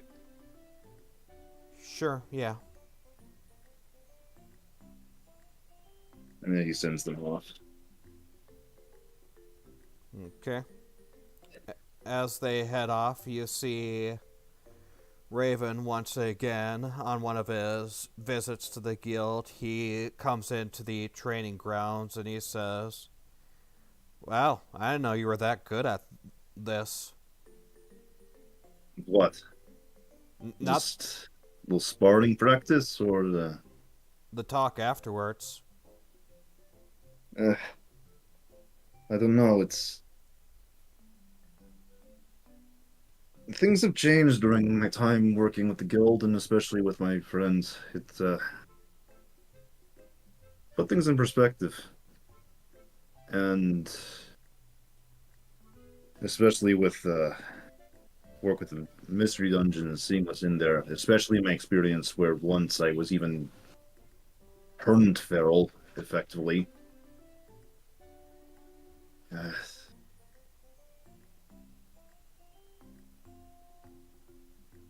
It's a lot different than just throwing them into a mystery dungeon and telling them good luck.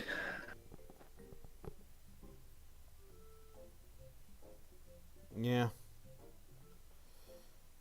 Suppose it kind of is. That's kind of... It's what we've done for so long, but... Really... We gotta make sure they're all ready. We don't want another incident like Hope happening. We don't want I to... think if the time ever comes around, the best way to handle them actually taking their first step into a mystery dungeon is to make sure that at least some higher up is with them.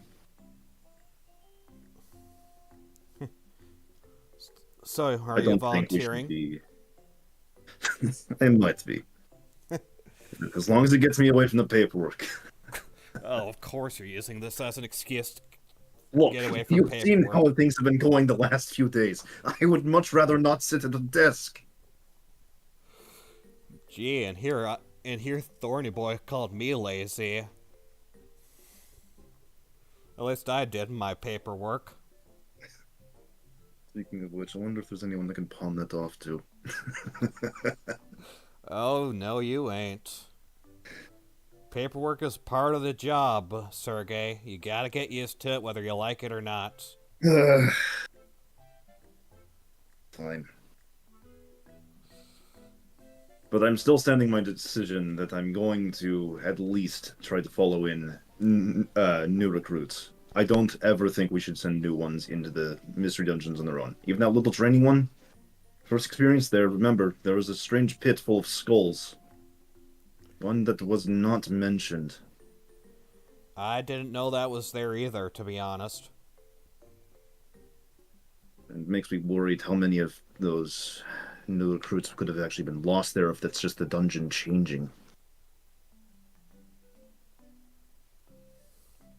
Either way, it's something that you just have to have someone prepared. Not to necessarily pull them through it, but supervising. Yeah. Fair enough. Alright, we'll take team whenever we send trainees there.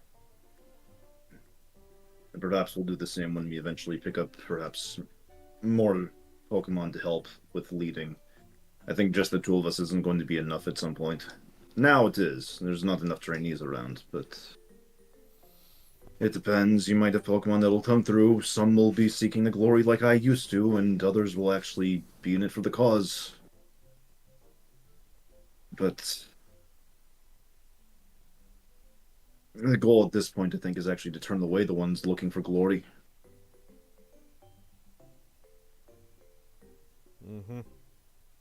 Kind of funny you, of all people, would be saying that. My experience has told me a lot over these past months. I did not realize just how dangerous those places could be. Mm-hmm. Well, hey, with all of us at the helm, maybe we'll be lucky enough to turn things around. I sure hope so. Otherwise, this whole place would have been one giant waste, wouldn't it? Yeah, pretty much. Anyways, for the time being, guess what time it is, Guess what time it is, Sergey?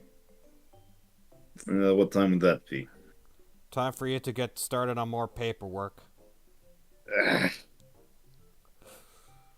Fine.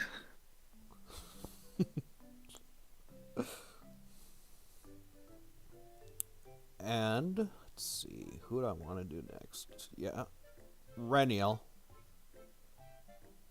Here. So, you spend... It takes about a month or two.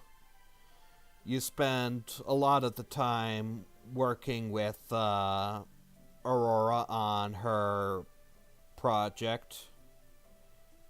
You managed to, thanks to your abilities to read people's minds, you eventually managed to weed out a few people, and you managed to find those who were willing to work with some Caldwelchians, and thanks to your efforts, and thanks also to the efforts of other contributors in Snowsea as well, of which you could probably guess who also has been helping.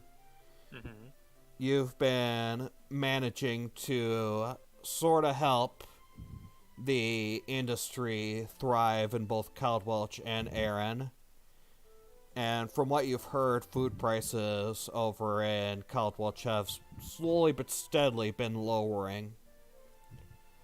But as these months have passed by, the work has been stressful enough for Aurora, and she feels she's gotten a good enough start that she has begun finding a successor, and thanks to your being you managed to help her find someone who is willing to succeed her. You find a curious pick, but you find a where is it? You find a Leopard named Ruben who seemed to, as you probed his mind, seemed to genuinely desire to make relations between the two nations better and seemed to be the perfect successor for her. So, after helping with that, he will be sworn in as mayor of White Steelport sometime within the near future. As that has happened, you see Aurora leave the mayor's office looking like a massive weight has left her shoulders as she gives a massive stretch and seems a bit more relaxed. Alright, he's gonna approach her and say, Are you ready to retire? I'm more than ready. I'm definitely not cut out for mayor work. I figured. Do you have any plans on where you're going to go next? Not specifically, no. I figured I'd maybe head back to the guild and take up my old post, but with the guild how it is or was, I'm not sure if that's really what I want to do or not. It's just sort of what I was given to, or what I figured I could do. Well, I have a suggestion if you're willing to hear it. What sort of suggestion? Well, you once told me that you do genuinely love cooking, correct? I mean, I wouldn't have been the guild cook if I didn't. Well, once we're done here, I'm going to be heading back home to Gwaybold to take up the position as the guild leader there. I was wondering maybe if you wanted to come along. You see, Gwaybold, I don't know if you were aware, but it is a college town, and I don't know if you remember being that age, but college students do love to eat. I'm sure they'd appreciate having a cook like you around. She thinks on it for a moment and she says, you know, it does sound like it'd be something worth doing, so yeah, sure. I think it might be nice. Nice change of pace and something worth doing. Well, I'm glad to hear you say that. I was kind of hoping to continue seeing you around once we were finished here. It'd be a lot easier to do that if you were in the same general geographic location as me. You could have just said the same place, but fair enough. My mother was a university teacher. It's just kind of built into me at this point.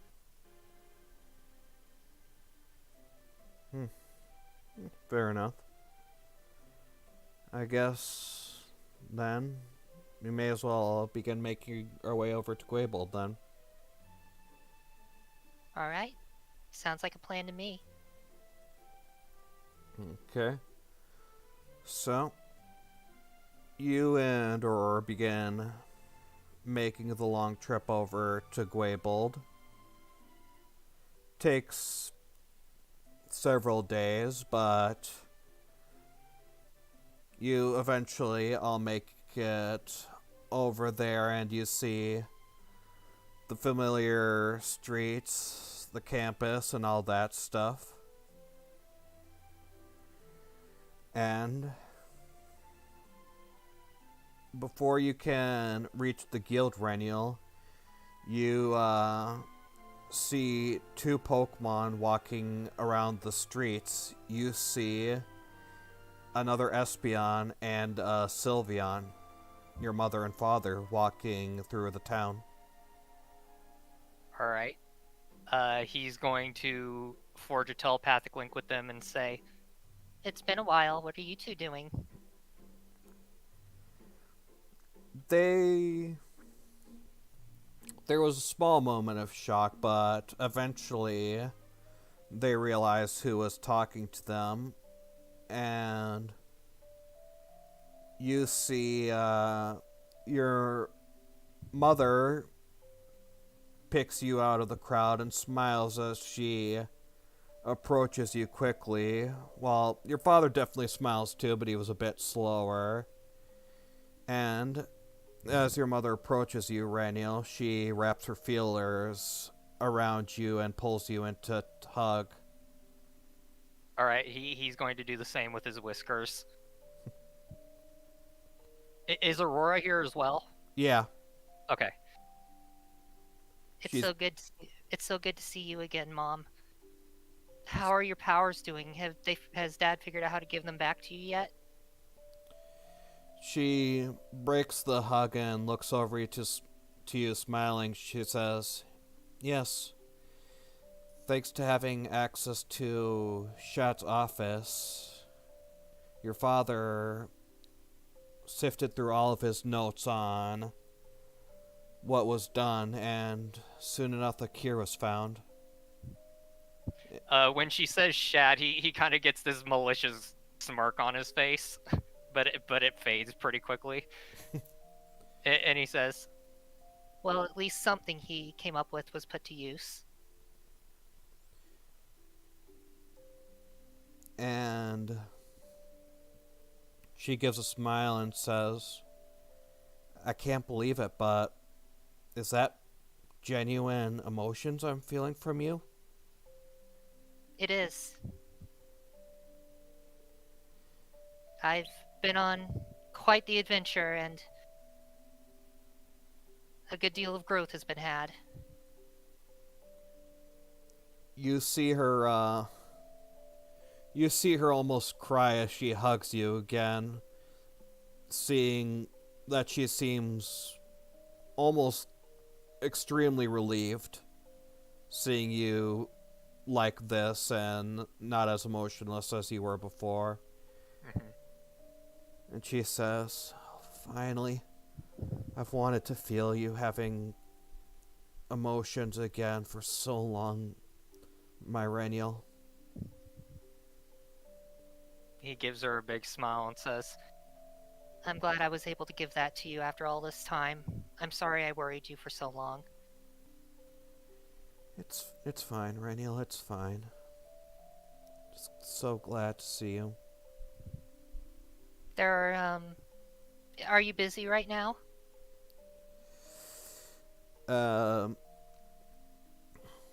Gadiel says, "Well, I was about to go to a guild meeting, but from what I understand, now that you're here, are you here to take the position?" I am. And I suppose you'll be the one going to the meeting instead of me. We should probably go together just as a sort of trade-off meeting, so that I can get caught up on everything that's gone on, and you can be decommissioned. and he gives a playful smile with the choice of words there. Gadiel just gives a small chuckle and says, "Oh, your emotions are back, but your word choice is still slightly concerning, but I guess that's just part of who you've become." I suppose so. There was a little bit of me before, but after all of the confidence that I've gained now, you'll probably see a lot more of it. Anyway, since you're not busy, there are a few people I'd like you to meet. He gestures behind him to Aurora. This is Aurora. She's my friend. I've kind of been her secretary for the past few months. She'll be moving here to into Gwaybold, and she'll be cooking at the college, actually, so you'll probably see a bit of her around, Mom. Oh, really now? You see your mother look over to Roar and she says, "Hi, it's nice to meet you." Roar seems a little slightly overwhelmed with having all eyes on her, but she gives a smile and says, "It's nice to meet you as well. Yeah, as Reniel said, I'll likely be working as the cook in the university, so you'll be seeing quite a bit of me." Well, I'm happy to have you here. And your father, Reniel, telepathically says to you, "Oh, did you finally find yourself a nice lady, huh?" We'll see. I have my hopes. He actually was not expecting that response and seems a bit momentarily shocked. It could still be a while, but we'll see what happens. Very well. Oh, right. Before we go to the meeting, though, there was a Fennekin who was here, apparently discharged from Whitetown a couple weeks ago, and he was looking for you. Someone by the name of Alan? Do you remember him?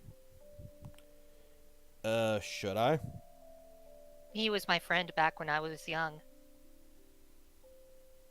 Oh, really? Yes. We, reconnected in a...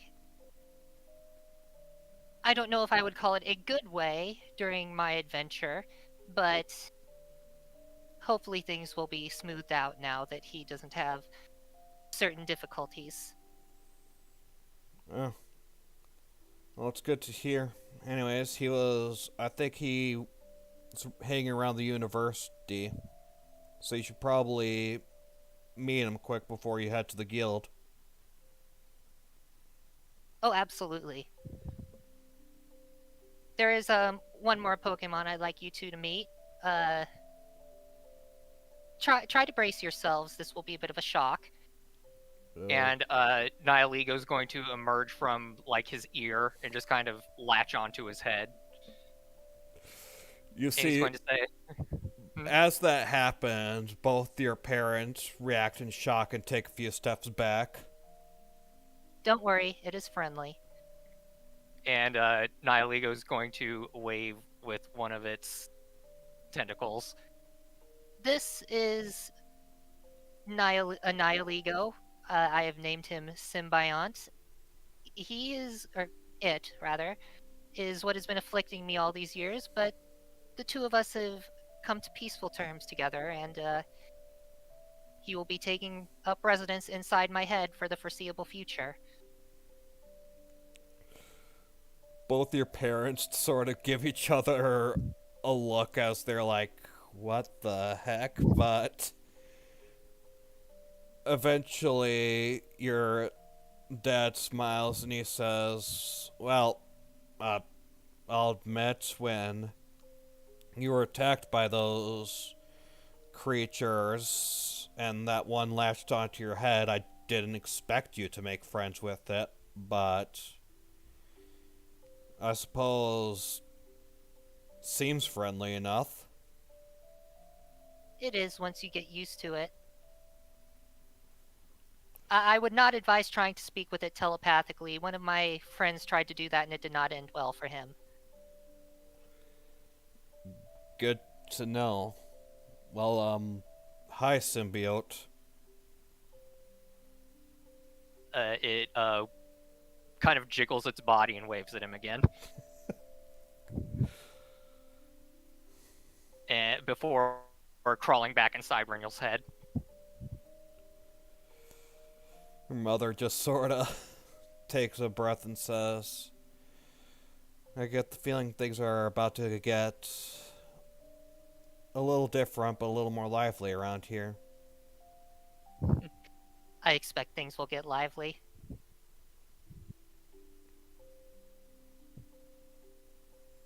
Well, it's... Anyway, Dad, I will meet you back at headquarters before too long. I'm going to go meet with Alan.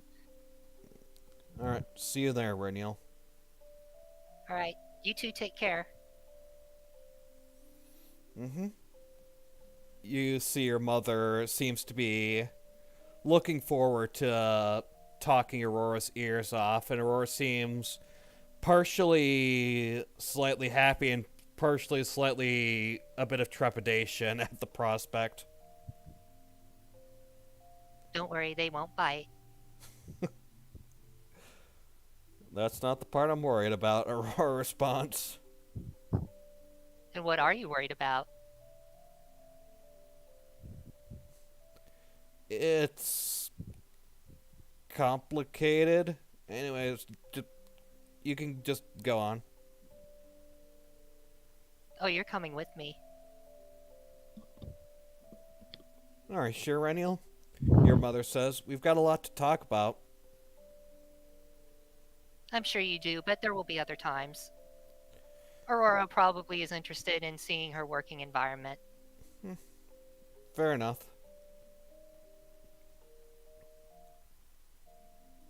And he says goodbye one more time, and we head to the university. Alright.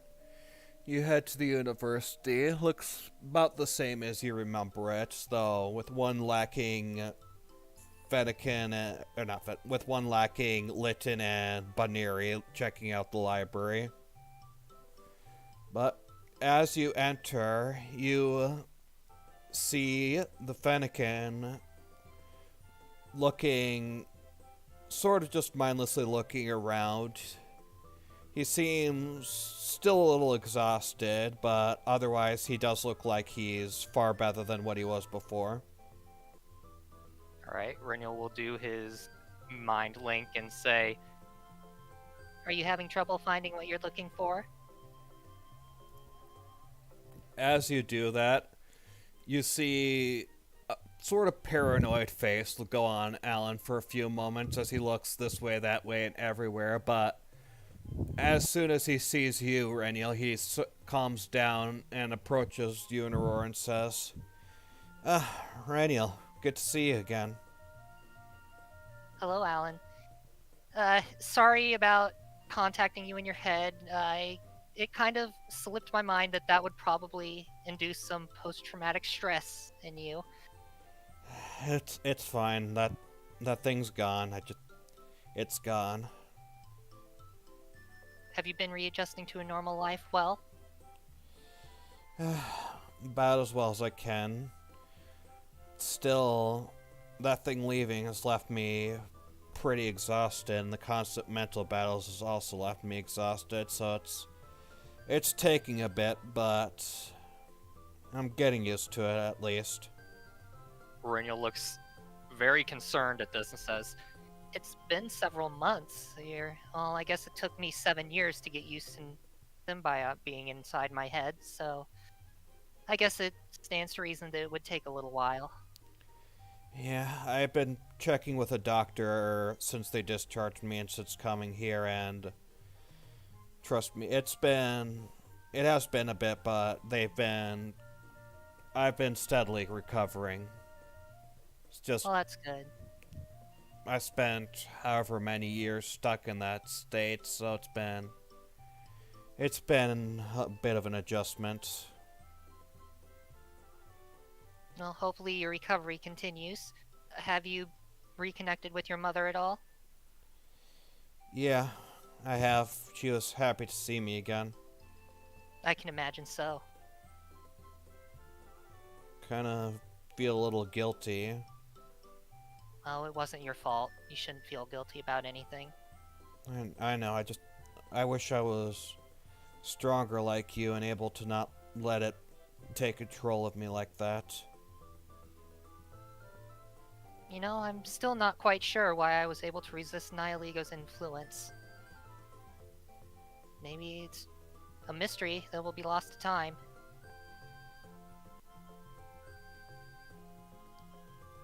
But you certainly did get more powerful. I can say that firsthand.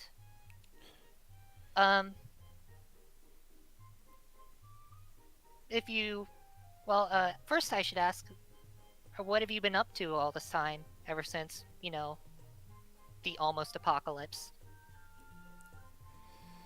Well, after I was discharged from White Town, I came looking for you, but heard you were off elsewhere. I did think I had it in me to travel around finding you, so I've mostly been working as a scholar here for a bit. Oh, taking the university route, huh?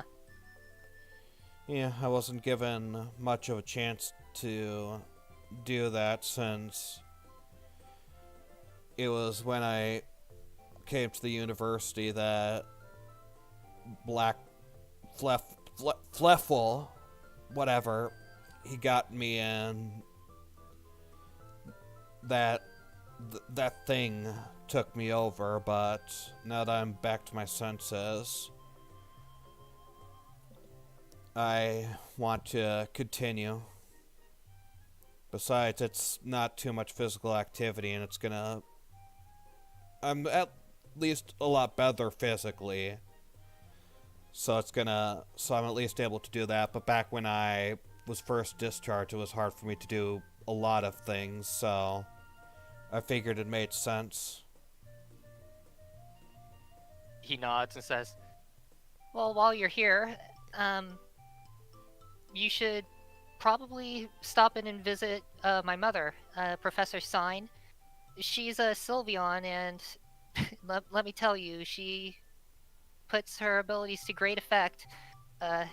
Being a student is stressful, and she's pretty much got a second job as a counselor, so when you're stressed, just drop by and talk to her. We may even bump into each other. Alan gives a bit of a chuckle as he sort of rubs his head and he says, "Yeah, a counselor sounds like just the ticket I need." Well, good. I'm sure she'll be happy to meet you. Okay. He gives a smile and he says, "I'm glad we were able to meet again. I always hoped we'd be able to do it." Me too. Hopefully we'll be able to reconnect again. Have the friendship that we should have had the whole time.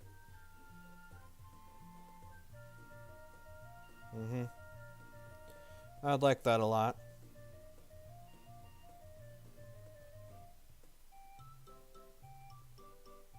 Well, I won't keep you any longer. I'll let you get back to your studies. Okay. If you ever feel like dropping by to say hi, I'm going to be the new leader over at Gwaybold Freelance Guild branch, so yeah, that's where I'll be. Alright. I'll maybe pop by on the occasion. See you later, Reniel. Goodbye, Alan. Seems to nod as he heads off on his way. Alright, sorry about those stops, Aurora. Let's get you to that kitchen so you can see what you'll be working with. Alright. Let's go. And you take her to the kitchen to introduce her to the staff and get her situated. And we will move on to Eugene.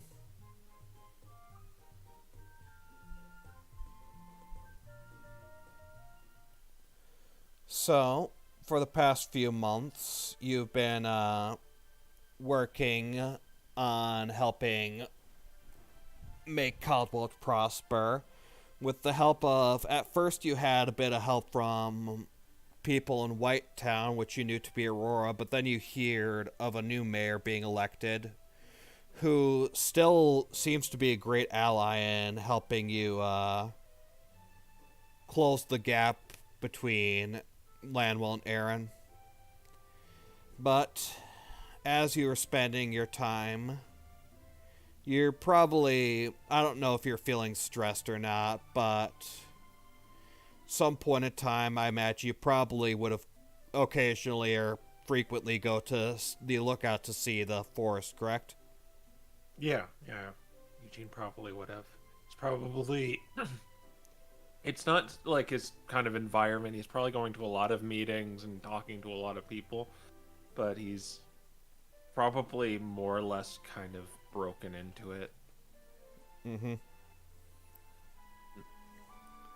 So yeah, as you are looking over the forest from lookup point, eventually you hear shuffling behind you as someone is approaching.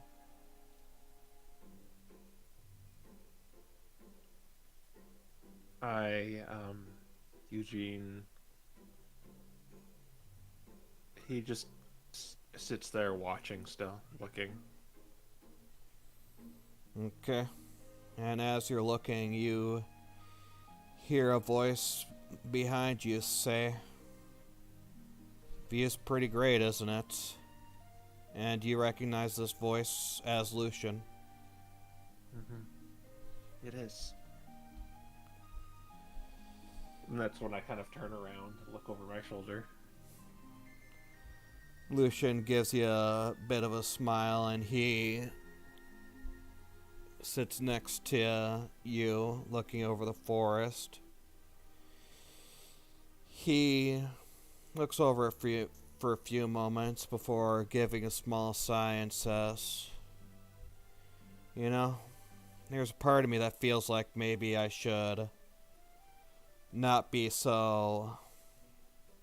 look at the forest with such nostalgia, considering it's the last place I was before all of you know what happened, but still looks as magical as it did last I remembered it." Mm-hmm. How much do you remember? Of when going into the forest? Yeah. Well, I remember going in, figured it'd be quick, and there was this brilliant light in there I wanted to sort of see what it was about. Like, I was just on this lookout, saw a brilliant light in the forest, and wanted to go into. Didn't even realize I was walking straight into a mystery dungeon until I was. I walked through it, I managed just fine. I even fought enough that I evolved inside of there. But eventually I just grew so weary that it was impossible to continue. I stood in the lonely corner of the dungeon for a long time, thinking this might have been my end, when I saw Lanwell. He approached me curious, looked over me, and he told me that I was going to die and asked if I was satisfied being like that.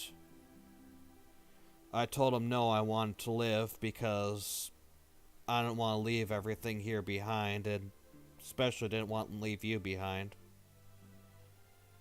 And that's when I remember seeing that Pokemon that was inside of me for a few moments, and then after that, everything was blank. I vaguely had a sense of where I was occasionally, but otherwise, it was mostly a blur until back when I saw you guys in that strange place for just a moment as that thing left me into that portal. So you don't remember anything from when Blaster inhabited your body? Nothing concrete. Sensations, blurs of emotions, and things like that, but otherwise, not really. You know, I looked for you for so long, and you know, I figured I'd be in tears when I found you again, but Blaster helped us, and I guess I thought it was some of you helping us. It might have been. Blaster, as you called it. Blaster... I don't think Blaster really wanted to inhabit me, wanted to take full control. So... maybe in small parts or in small ways, Blaster let me take some control that I didn't even know of. Maybe some strange subconscious control or something, so that he could help you instead of helping Fluffle. But I don't really know for sure. Like I said, all I had was small sensations, and otherwise the time passed by like a blur.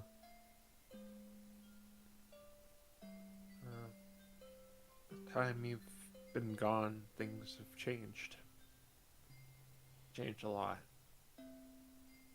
Yeah. Like you, for example. I won't deny it. I have friends, more friends now. And I'm probably dressed all prim and proper too, and have like the hair treatment all slicked down and all that. And yeah, I think physically I have changed too.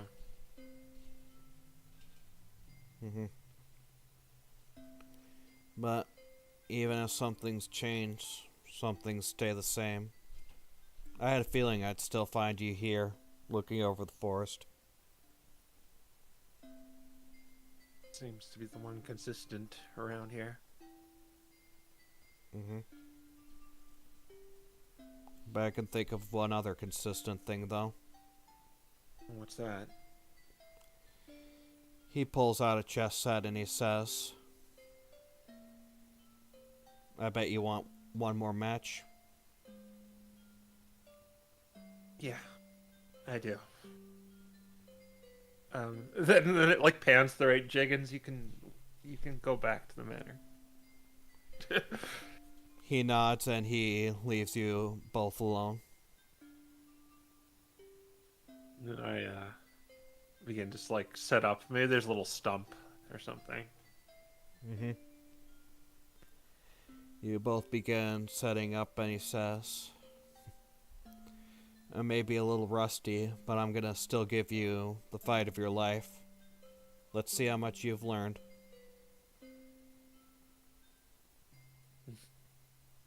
Don't underestimate me.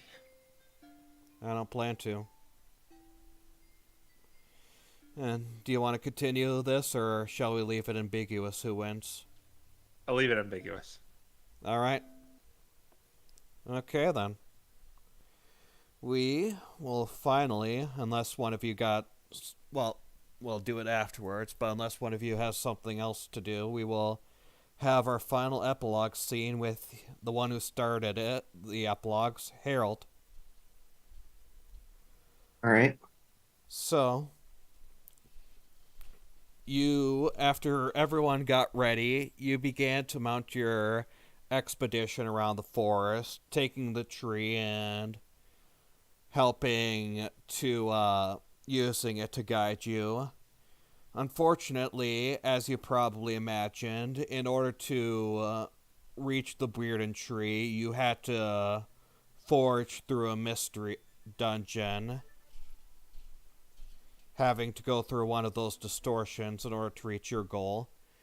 As such, the Delvers decided to take things slow and careful, just to make absolutely sure nobody gets lost. They established communication lines, a base camp, and stuff like that, causing a rather slow but meticulous work through the dungeon, which was thankfully helped by the Bearden Tree branch glowing as you began getting closer and closer. It took a bit of doing, but soon enough, you and your group of delvers eventually reached a clearing in the dungeon where you saw a brilliant light up ahead, your branch glowing as bright as it could possibly be.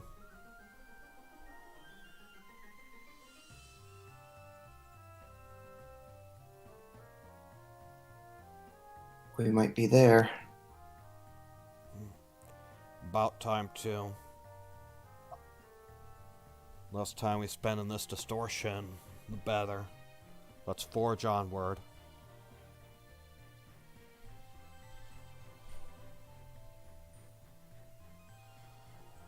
So, you and your group begin making your way over to the brilliant light, and as you walk into the clearing, and as the light cleared, you saw this tall and very majestic looking tree in front of you. It's not quite like the meta-wise, the Tree of Life, but it is still this large ancient oak tree with many branches, and it seemed to be giving off the soft glow, the same as the branch that you were holding. It's clear the branch in this large oak tree are one and the same.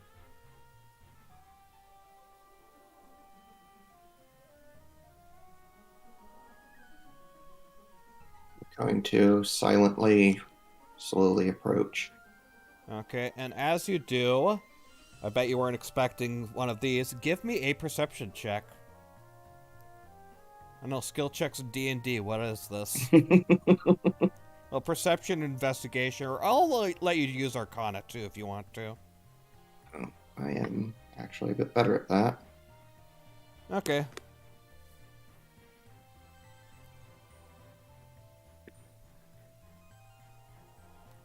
I've got a bunch of luck points left over, so let's use them. Sure. I'm going to go ahead and dump 8 in. Okay, dirty 20 thanks to luck points. Okay, so you look at this tree, and while its splendor is certainly greater than what you'd imagined previously, there also seems to be something about it. Something you feel like it, for an ancient tree, maybe it's a bit too small. You feel like its magical power it's emanating isn't quite as strong. And it definitely feels like this tree could be a lot larger, a lot more majestic than it currently is. It doesn't seem to be dying or on the verge of dying, but it also feels like it is a lot weaker than you'd imagine it would previously be.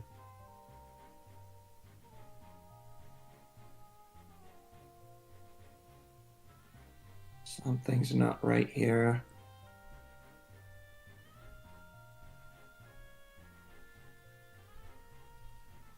Could try checking soil samples or whatever, but I think given what this thing is, that's probably not the issue. Indeed. That, and it looks like it's vastly large. It looks like it should be growing just based on how large it is. Ave muses and says, still, I suppose, until we figure something else, soil samples is something worth looking at anyways.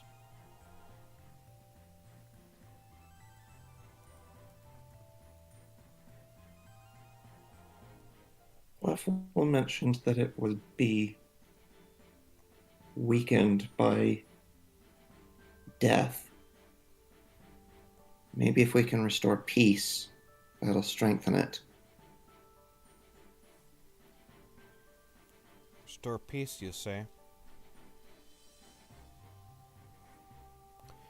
Tarek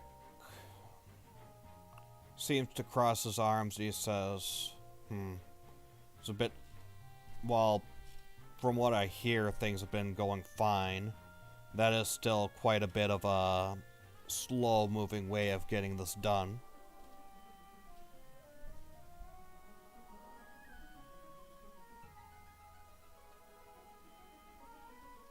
I mean, I guess we could see if there's some sort of curse on it, or if it's got some sort of pest. It's hard to tell how much of this is more metaphysical and how much of it is actual physical problems with the tree itself. Ave looks over it and says, I can run some tests and see what I can learn. Though you hear Robert say, still, if this is the Weirden tree and it's responsible for maintaining this, for preventing the distortions, we know where this mythical tree is. I think more than anything, we should protect it in some way, prevent something like Fleffel from happening.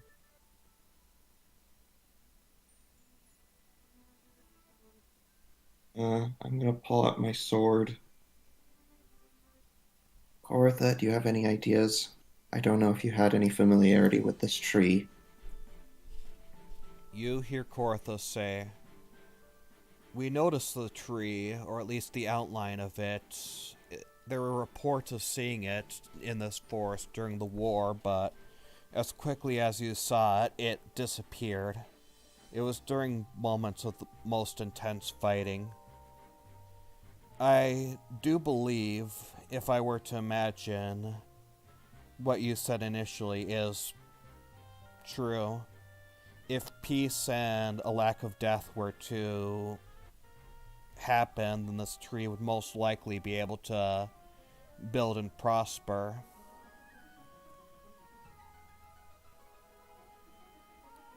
Though, Well, they say the best things don't come quickly.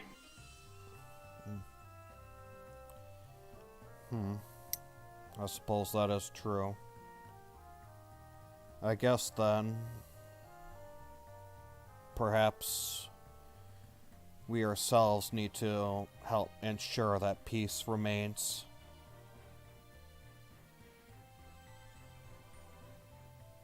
In the grand scheme of things, it hasn't been that long since... I mean, I suppose even if it didn't come to violence, there was quite a bit of unrest bubbling under the surface. There was, yeah. There was so many rumors that a war was coming even over here. Back during all that stuff. The world, Lanwell was definitely in a period of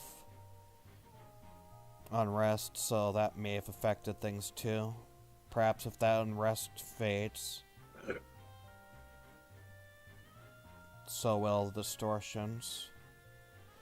Ave looks to the tree and says, I'll keep an eye on the distortions. We should probably also keep an eye on the tree as well.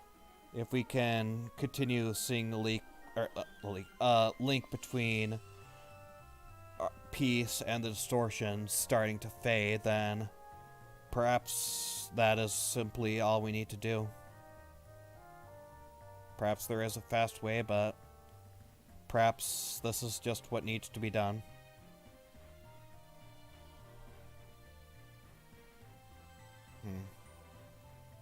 I suppose that that's what it must be.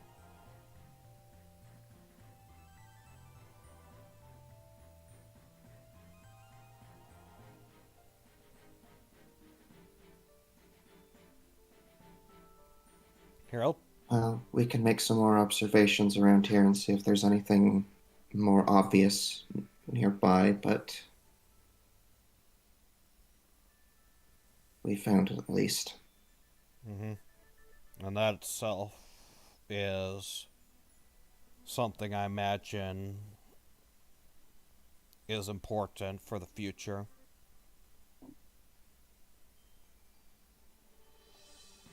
So, you and the Delvers begin your work. You go around and examine the tree, and the tree definitely does seem to be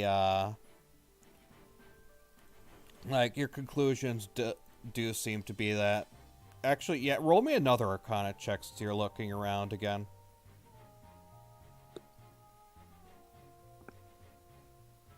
Or Arcana or Nature. Almost guarantee I am better at Arcana. Yes. Yeah, probably. Expertise tends to do that. Yes, it does. 25. Okay, so as you and the Delvers look around and examine the tree, you actually do notice signs of, like, areas where the tree seemed to be dying, but some amounts of energy seem to be pouring into those small parts and seem to be slowly but surely revitalizing it.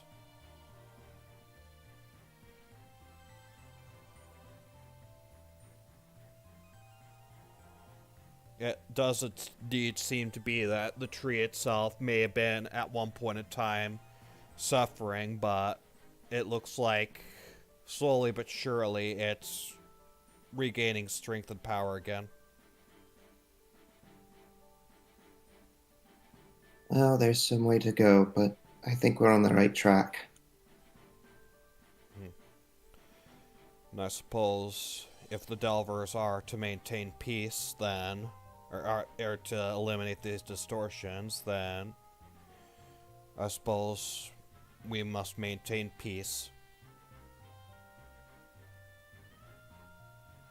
I still would ask you to check on things, but sometime, if this thing is allowed to heal, then sometime, either in our generation or the next, we can make sure Lanwell is free of these distortions once and for all. And we'll need to keep it that way. Indeed.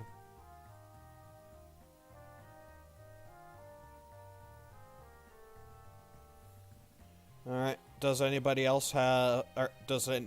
have anything else they want to do? We can probably just kind of note that this happened rather than going into details, but at some point I would like to take Hope back home and just kind of give the family closure that we found him and he's okay. Yeah, I imagine at some point in time you took Hope back home, had a reunion with your parents. It was definitely a rather tearful reunion, as they expected. Hope would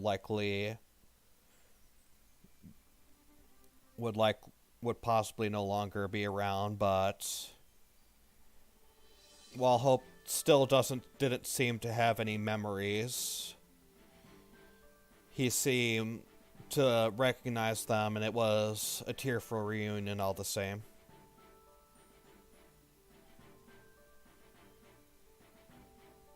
Anybody else? I'm sending you a DM real quick. Okay.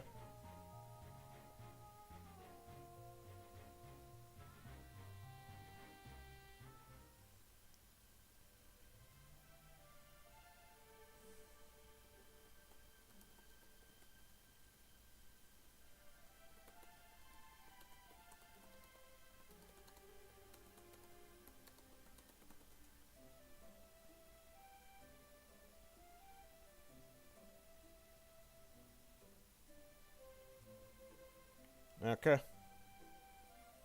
Alright.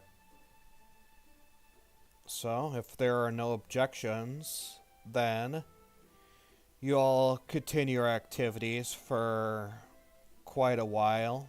The months pass by, and soon enough, the White Town Festival begins once anew.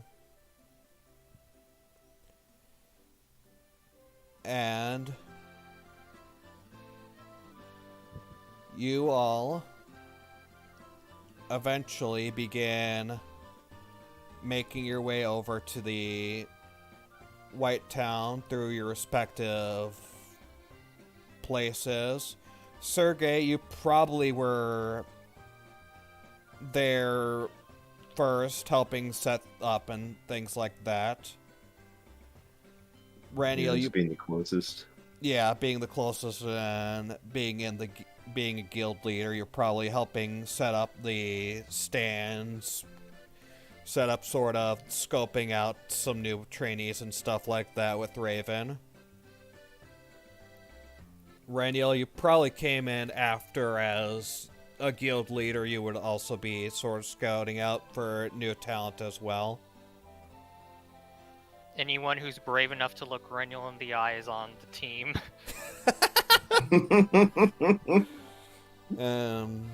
Soon enough, I don't know in what order, Harold and Eugene, you both would have eventually made your way to the festival as well.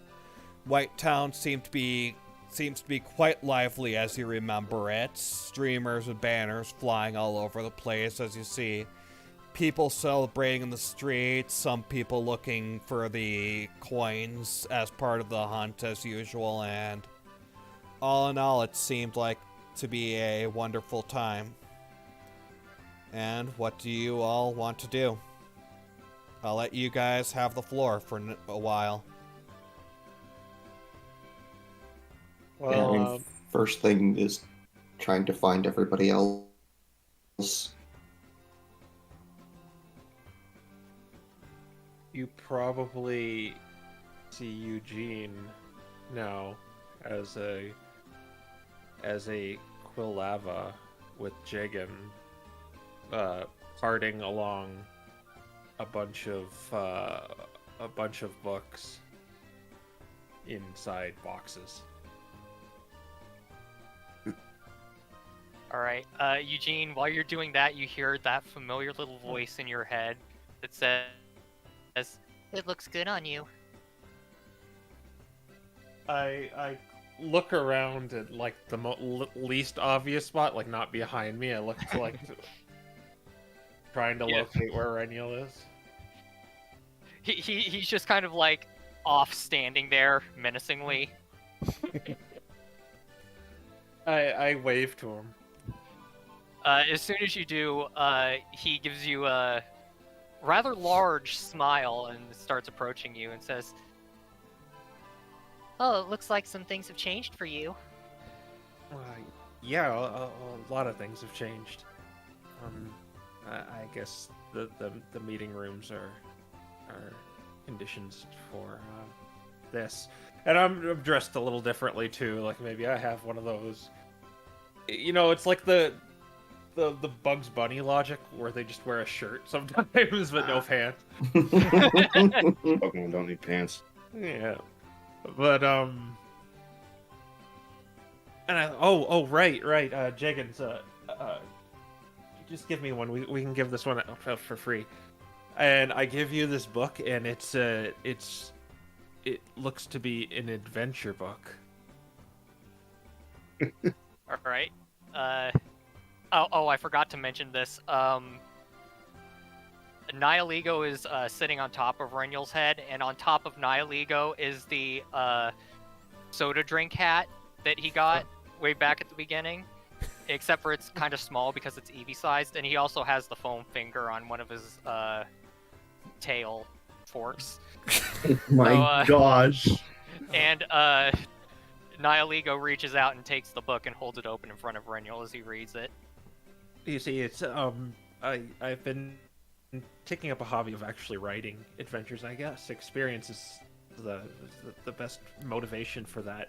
And so it's about the astral plane, right? And remember how you said there was nothing there? Well, you were kind of right. So I decided to put things in it, like like ships, like the one we rode across the sea. And there's going to be giant space waylords and giant space Dedenes. It's really good. Trust me. Interesting. Yeah, I thought I could make the place a little more interesting. Well, it could certainly use a little bit of it, considering how bland it was when we were in there. Yeah. And Jigen and I are going to sell some of these here. Well, maybe that'll get a few adventurers hoping to join the guild, maybe see some amazing things of their own. Perhaps not in the actual astral plane, but something along those lines. I just really hope they can discern, the creative liberties I took from reality. He flips to through the front and back cover looking for a disclaimer. Yeah, there's probably a disclaimer at the end page. It's like all events are based or are purely coincidental, and anything said in the court of blah blah blah. All right, good. Covering your bases with a... Oh, I just forgot the word that I just used. Disclaimer. Good disclaimer. Yeah. Is everyone else? He kind of opens the book to the front cover and holds it out. Can I have an autograph? Yeah, chickens. Can I have a pen, please? He nods and he gives you a pen. Yeah, I crack open and write it on the front cover. Signed first edition. This is probably going to be worth a lot when my kid grows up. Oh yeah, that is if it picks off. It should pick off. It will pick off. Oh, I'm sure it will. And he closes the book. And gives it to Nihiligo, which just kind of stuffs it into its bell. Is everyone else here? I saw Sergey earlier, both being part of the guild. We both had some setup to do. If I had to guess, he's probably at the Coliseum, but don't quote me on that. Well, let's go meet up with everyone. Yes, let's do that. Yeah. So we go by the bouncy castle and up to the Coliseum.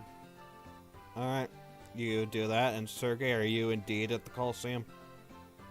Yeah, but he's actually here with a few of the trainees, and you actually see he's not just this marched up anymore. He's actually a pretty towering Swampert, given the amount of training he's been doing and just his more hands-on approach with all of them.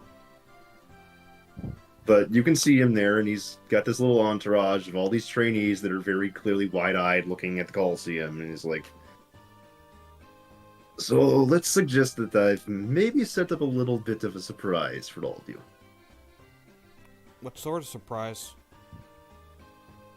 It turns out the guild was able to help a lot with the festival as usual, and this time around, there's going to be a little junior division for the Coliseum. Really? A junior division? Mm-hmm. I thought it would be nice for the few of you trainees to perhaps get the chance to spar against each other, except in this case, perhaps a little more fun. Cool. Everyone will get something out of it, but there may or may not be something for the winner. Oh, let's sign up. Yeah, let's do it. And you see the kids run into the Coliseum to sign up for it. Well, I suppose that's better than them rushing into mystery dungeons. Oh, trust me, that was the first thing that I agreed. Hearing Harold, and it's like, he doesn't even turn around, just because he recognized the voice. Is like, trust me, when I got the first memo talking about how we shouldn't be throwing them into mystery dungeons, I wholeheartedly agreed. Granted, eventually they do need to get experience, but we try to supervise them. That's good. Quite frankly, I'd much prefer that we don't have to go sending anyone into mystery dungeons, and it's simply just work about the continent. But Well, we're working on that. oh, really? Yep. I don't think I've heard much. Think you found a solution? We might have. Is everybody else here? Yeah, I assume those two, the other two, just walk in as you two are having this conversation. Well, don't let this get out too much, but we found the Weirden tree. Oh, really? Without us? It is kind of time sensitive, sorry. That's fine, I understand.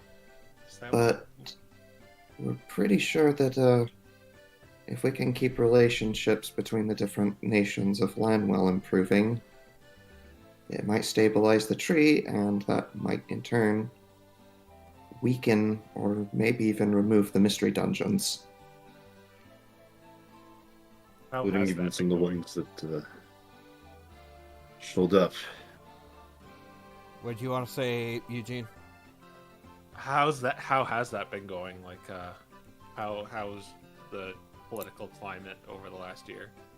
So you've noticed that it's been steadily improving. It's not perfect by any means, but lowering the food prices has definitely helped. The biggest issue right now is there's still some people at Caldwelch that aren't particularly happy that Aaron keeps its nobility while Caldwelch doesn't, but the fact that food prices in Caldwelch and Aaron are about equal has certainly made relations a lot better.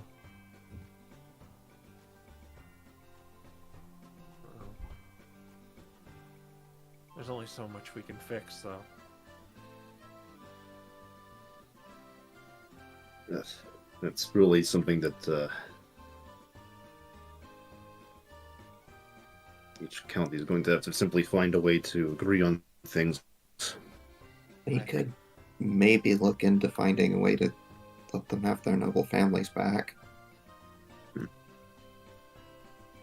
Honestly, I don't see why we couldn't do that. I could easily scan them to see if they're going to try to do anything nefarious. Well, that's a lot of people, Rainiel. It'd take a few weeks, maybe, but I got through it helping Aurora out. I could probably do it here. That's true. It's the only thing I've really ever heard any complaining about when I'm out here. Just minor complaints still, but of course, there's always going to be that kind of sentiment when Coldwelchians simply lost something. Though. Well, if I've learned anything over this past year is we shouldn't look at it as trying to solve everything all at once. More so pave the way for the next generation to do so.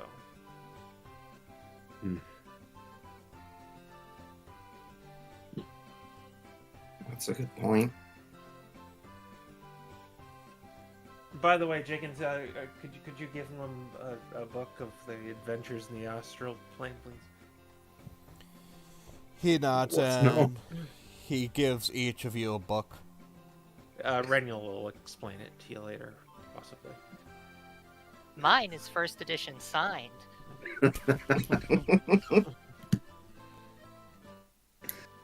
Don't tell me you're going to have to make all of us get signatures now. I'm sure Eugene would love that. Well, it's only 3. So, yeah, why not? I take the marker again and just do the autograph in those same places. Look at that, Reniel. Look who else has in first edition signed now, whatever that means.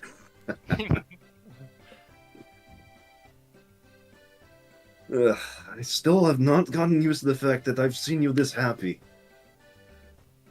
Even despite the months of having you come from your guild here, the occasional meeting, and it's just... I don't know. Just completely different Pokemon. Well, things have definitely started looking up. I'm not sure if word got out to everyone. I believe I told you Sergi, but Aurora and I are expecting a little addition to our family before too long. Harold blinks rapidly. I couldn't believe it either. Oh, congratulations. Yes, I'm trying to determine, like, yeah, Jiggins, we should prepare for a baby shower in the next the coming weeks or months or It will probably still be a few months yet. Yes, yes. A baby shower. I've never been to one of those, but I hear you do them. You know what that is, right, Dickens? Sir, I'll ask Aurora about it. I'm pretty sure that's something that she would want to set up, but she hasn't said anything about it. And he's kind of flipping through the pages of the book, and he says, How age appropriate are these stories? Oh, no. I think there's one chapter where a jellyfish eats a person's brain. And, no offense, Nihiligo, but that's just, some flair for some story, right? yeah, Nihiligo just kind of does the don't worry about it wave with one of its tentacles. And Reno says, Oh yeah, probably wouldn't make for a good bedtime story. Sergey just like leans over Rendel's shoulder, considering the height he's at, just looking at the page. And the moment that Eugene mentions the brain eating, he just kind of looks up with a face of, "You can't be serious." Well, I guess you've been doing all right as well, Sim.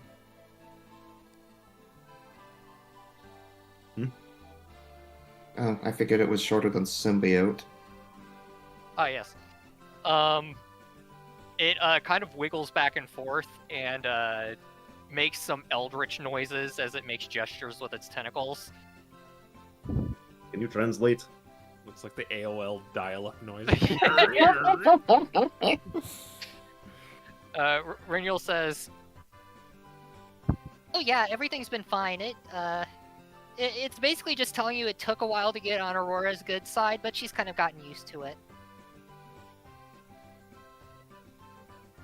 It also says it's a lot nicer riding around on my head instead of being cramped up inside my skull all the time. I can't blame it, honestly. How does it even work? I think it's exactly what I thought. Maybe it did remove all your emotions initially, but perhaps it was repaired once you two kind of came to an understanding. Maybe you're right, Eugene. I think that's the explanation I'll go with until my side hobby of researching yields other results, but I haven't seen anything that contradicts that. Is that or your evolution? what was that? That or your evolution, perhaps. Oh, that's certainly true. It could have just been a side effect of me finally evolving, and once that happened, any structural damage to my brain could be repaired. You certainly... Well, from what I've at least seen of your father, you're much different looking than him. Yes, that is probably due to Symbiote. I don't anticipate that I will ever look like a normal Espeon again, but it adds character. Makes it easier to scare people. You still have that as a hobby, don't you? It's always so entertaining. You know you can't go scaring my trainees. Oh, come on, it will toughen them up. I'm sure they'll find things almost as scary as me in Mystery Dungeons if you ever have to send them in there. Look, you're right, but I don't want them being afraid of the leadership. Oh, I mean, having someone so scary on your side can be pretty comforting depending on how you look at it.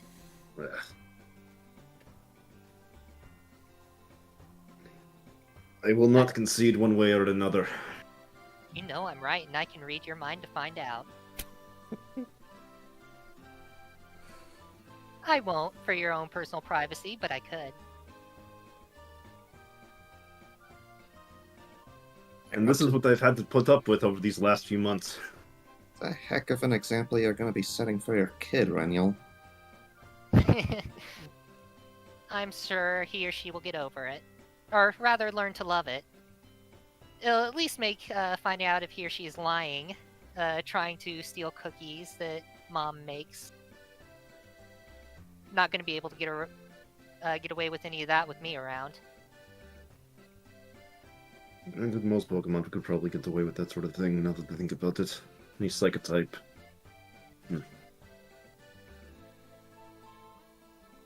I whisper over to Jagan.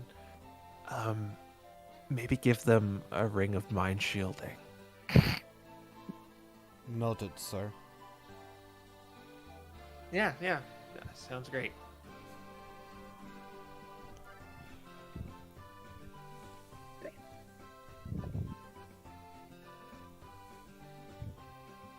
But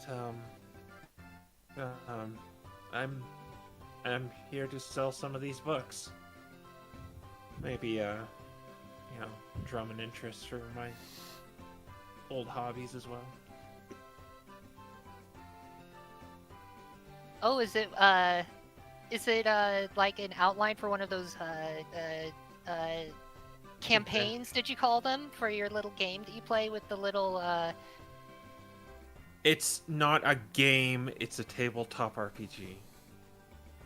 Right. RPG stands for role-playing game. I knew that. But yeah. And this place was always known for uniting people. Well, it all depends on how long those games take. Perhaps. Didn't I mean, you there say was that always- they could take years? don't think I can Yeah, remember. about like 2.5, I think, is usually when they wrap up. Well, then never mind that suggestion that I was going to say, which would have been letting people try to play. Maybe we should instate like a day off for the guildies so that they can, have some downtime. What was that? Well, I suggested that maybe we should have a specific day of the week that we just let the guildies have a day off so that they could, have some downtime and potentially partake in such RPGs. As far as I was aware, I was trying to already get them some.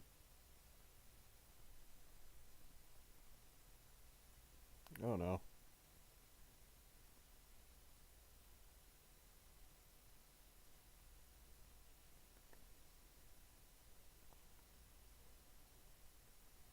Oh boy.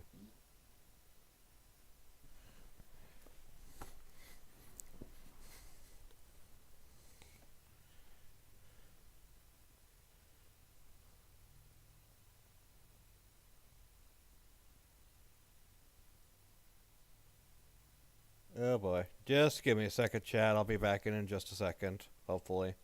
Maybe. Probably. Hopefully. Oh, gosh darn it. Here we are.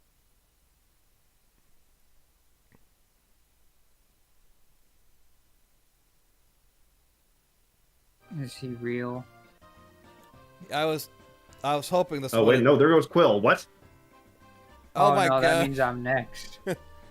I was hoping this wouldn't happen in the final session, but of course it did. It's still on. Yeah, no, the stream is still on. It just probably my It was- part paused. Anyways, we last left off with Raniel going, maybe we should have some time off, and Sergey saying I've been trying to instate that or something like that. All right. Then Renyel just said, I'll bring it up at the next staff meeting down in Gwaybold.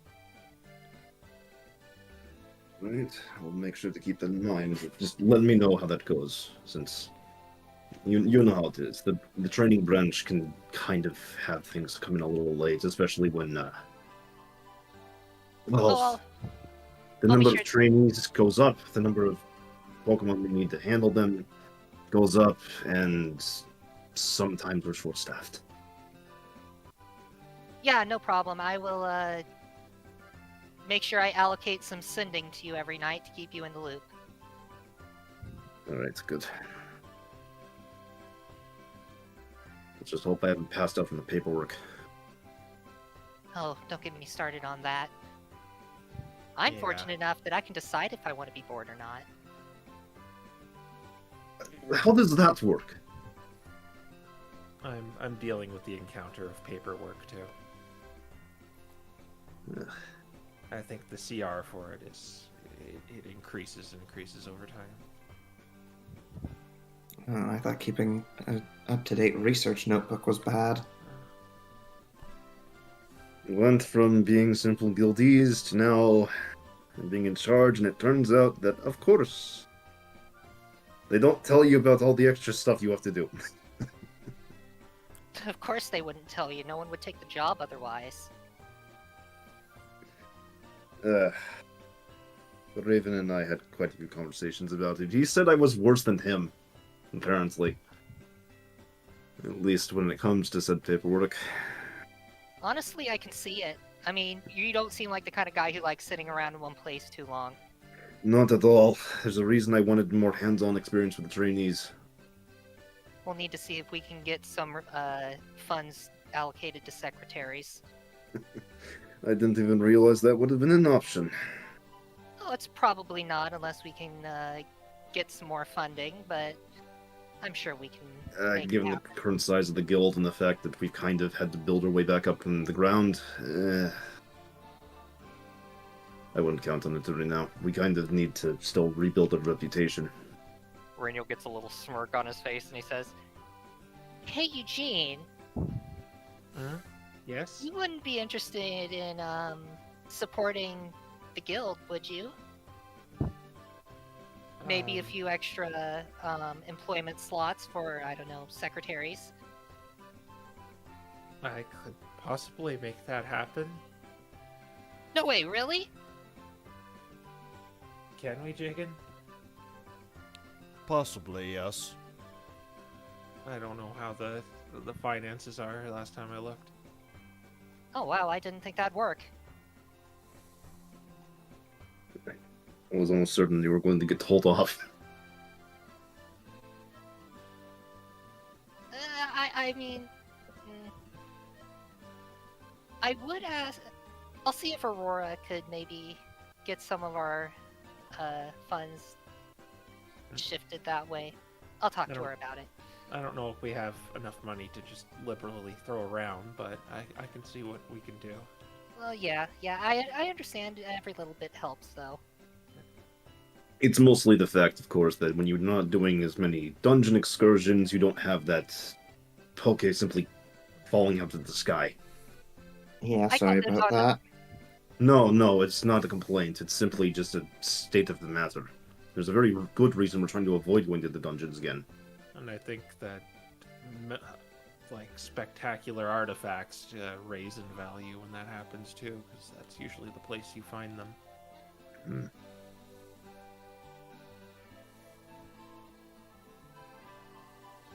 It's true. We always have something to potentially sell off, but I don't know about that sort of thing. I call dibs on the secretary billet, by the way.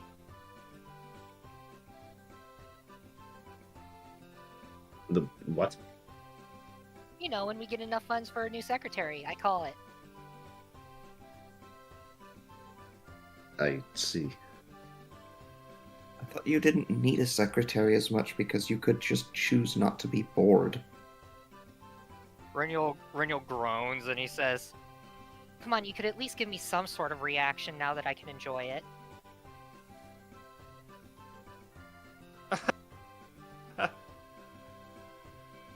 I guess I'll take a pity laugh.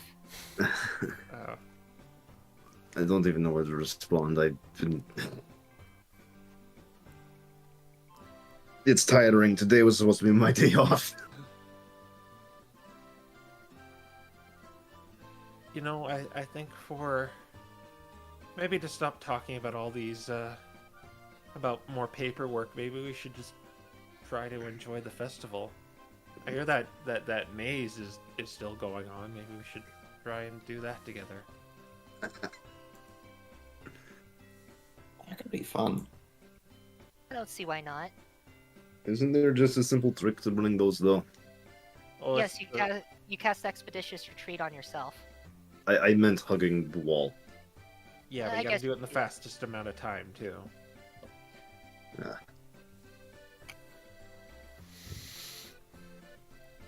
What, are they keeping score now?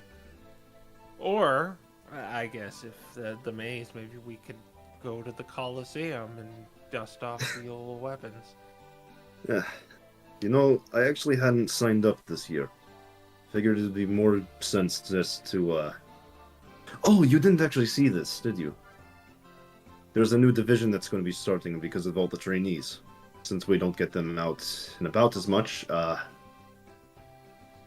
all the trainees are actually going to have their own little tournament that runs after the main one. Oh, that's good. It could be fun to watch some newbies butt their heads together. Yeah. We'll have some incentive too. I might have put up something nice for them. Oh yeah? Just as something from the old collection. What would that be? You remember some little crystal longsword I picked up? Oh, giving that away, huh? Yeah, I've gotten so used to all my other pole arms, and it's just... I can't find myself using these blades. So, I figured, why not show off and let one of the recruits who shows promise work for it a little bit. It also gives them all a good experience learning their strengths, weaknesses, and how they might interact with other fellow guildies, especially if they pull out some trick that they've never used before.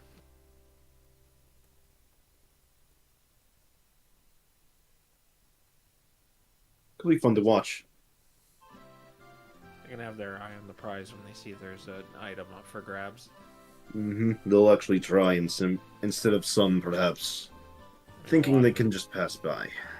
I mean, a lot of adventurers just see treasure and then just instantly want to go for it. Perhaps, yes, but you have to give them some sort of incentive if you're not going to be throwing them around into the mystery dungeons anymore. Yeah. Just make sure they carry a rug around. Yes. That's actually detailed in the book, by the way. It's a spectacular legendary magic item. The Reg of Talcos. I just made it fly. I know ours didn't, but that one does.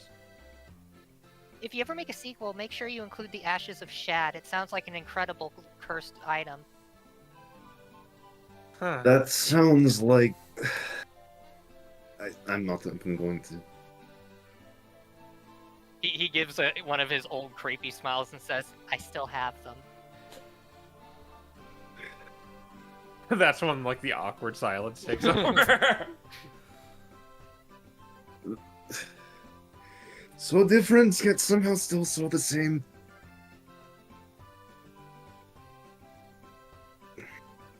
Except it's arguably worse now that I know he's actually feeling emotions.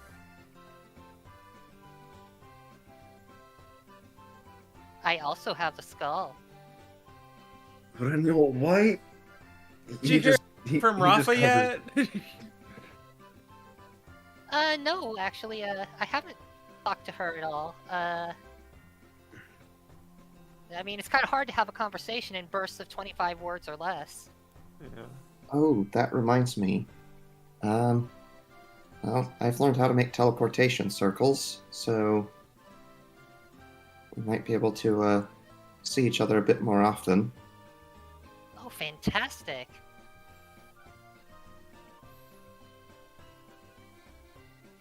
Yeah, that should you could set them up in the capitals, and would probably be for the better. That, or you'll have to just find new infrastructure in the first place. I mean, you're saying you can outright create these things. Pokemon can simply just come and go. I'll see if I can't find a few spare mages to help out with that endeavor down in Gwaybold.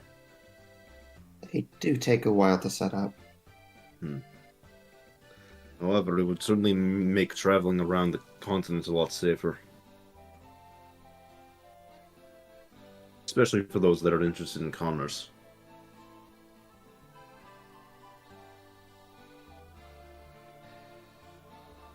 Anyway, what say we go take on that maze? Yeah. Let's do that. Alright. And with that, I think we will hand it off. Jump in the air, freeze frame. Jump in the air, freeze frame. Jump in the air, freeze frame. Cut to credits where we're all sitting in the tree where it all started watching the fireworks. Yeah. you guys Oh go gosh, off. that's You enjoy the festival, and we end things off with you guys just watching the fireworks at the tree where it all began as the festival Yeah. reaches its end. like half of them are actually in the tree because the other two are too big. And with that, we will bid you all adieu. Goodbye, and maybe someday we'll see each other again. But for now, this will be the end of Lanwell. Bye. Thank you all. Thank- For, Thanks for letting me crash the party. Thank Thanks you. for being our It's been- DJ. A long, wild ride, and Yep. it's been wonderful for every second of it. Thank you for. Oh, you go. Thank you all for playing with me for these 2 years. This has certainly been an experience. I think it's been 2 years. Thanks for having us. Yeah, Mhm. thanks for DMing this whole thing for us, Sonic. Mm-hmm. Yeah. Thank you for being a wonderful group of role players, and thank you for DMing us, taking the time to plan these out and have us run through them. I really appreciate it. It was really fun. And Welcome. for me, it's a bigger thank you. Thank you for this being like my actual ever first campaign, since this was me actually getting the experience of D&D and learning just how much I actually loved this. Yeah. Can I pose a question? Sure. Everyone, what was your favorite moment in the campaign? Oh Ooh. gosh. Well, the I one mean- that definitely sticks out in my mind the most is when Eugene and Renewal had their moment where Renewal evolved. I was gonna say I think that actually even is my favorite moment. I would have to agree. Yeah. I kind of liked it when they were butting heads on the Triumphant Alliance. Truffenol Islands was so fun. It's very interesting to see this group's dynamic, though, of just like how with pretty much all the other parties, it's always been an issue of, well, killing is bad, and then here it's like we mesh well, but also, yeah, sometimes it is violence is the answer. when friends Sometimes. come together and kill things, that's when it's the best. Gosh. That's D&D in a nutshell, I guess. Oh my gosh. What? I mean, I didn't have very many experiences, so I think my favorite one was probably being the DJ, just because of how whack it is and how often Renyo was doing random shenanigans at the end here, and I wanted to play this song during it.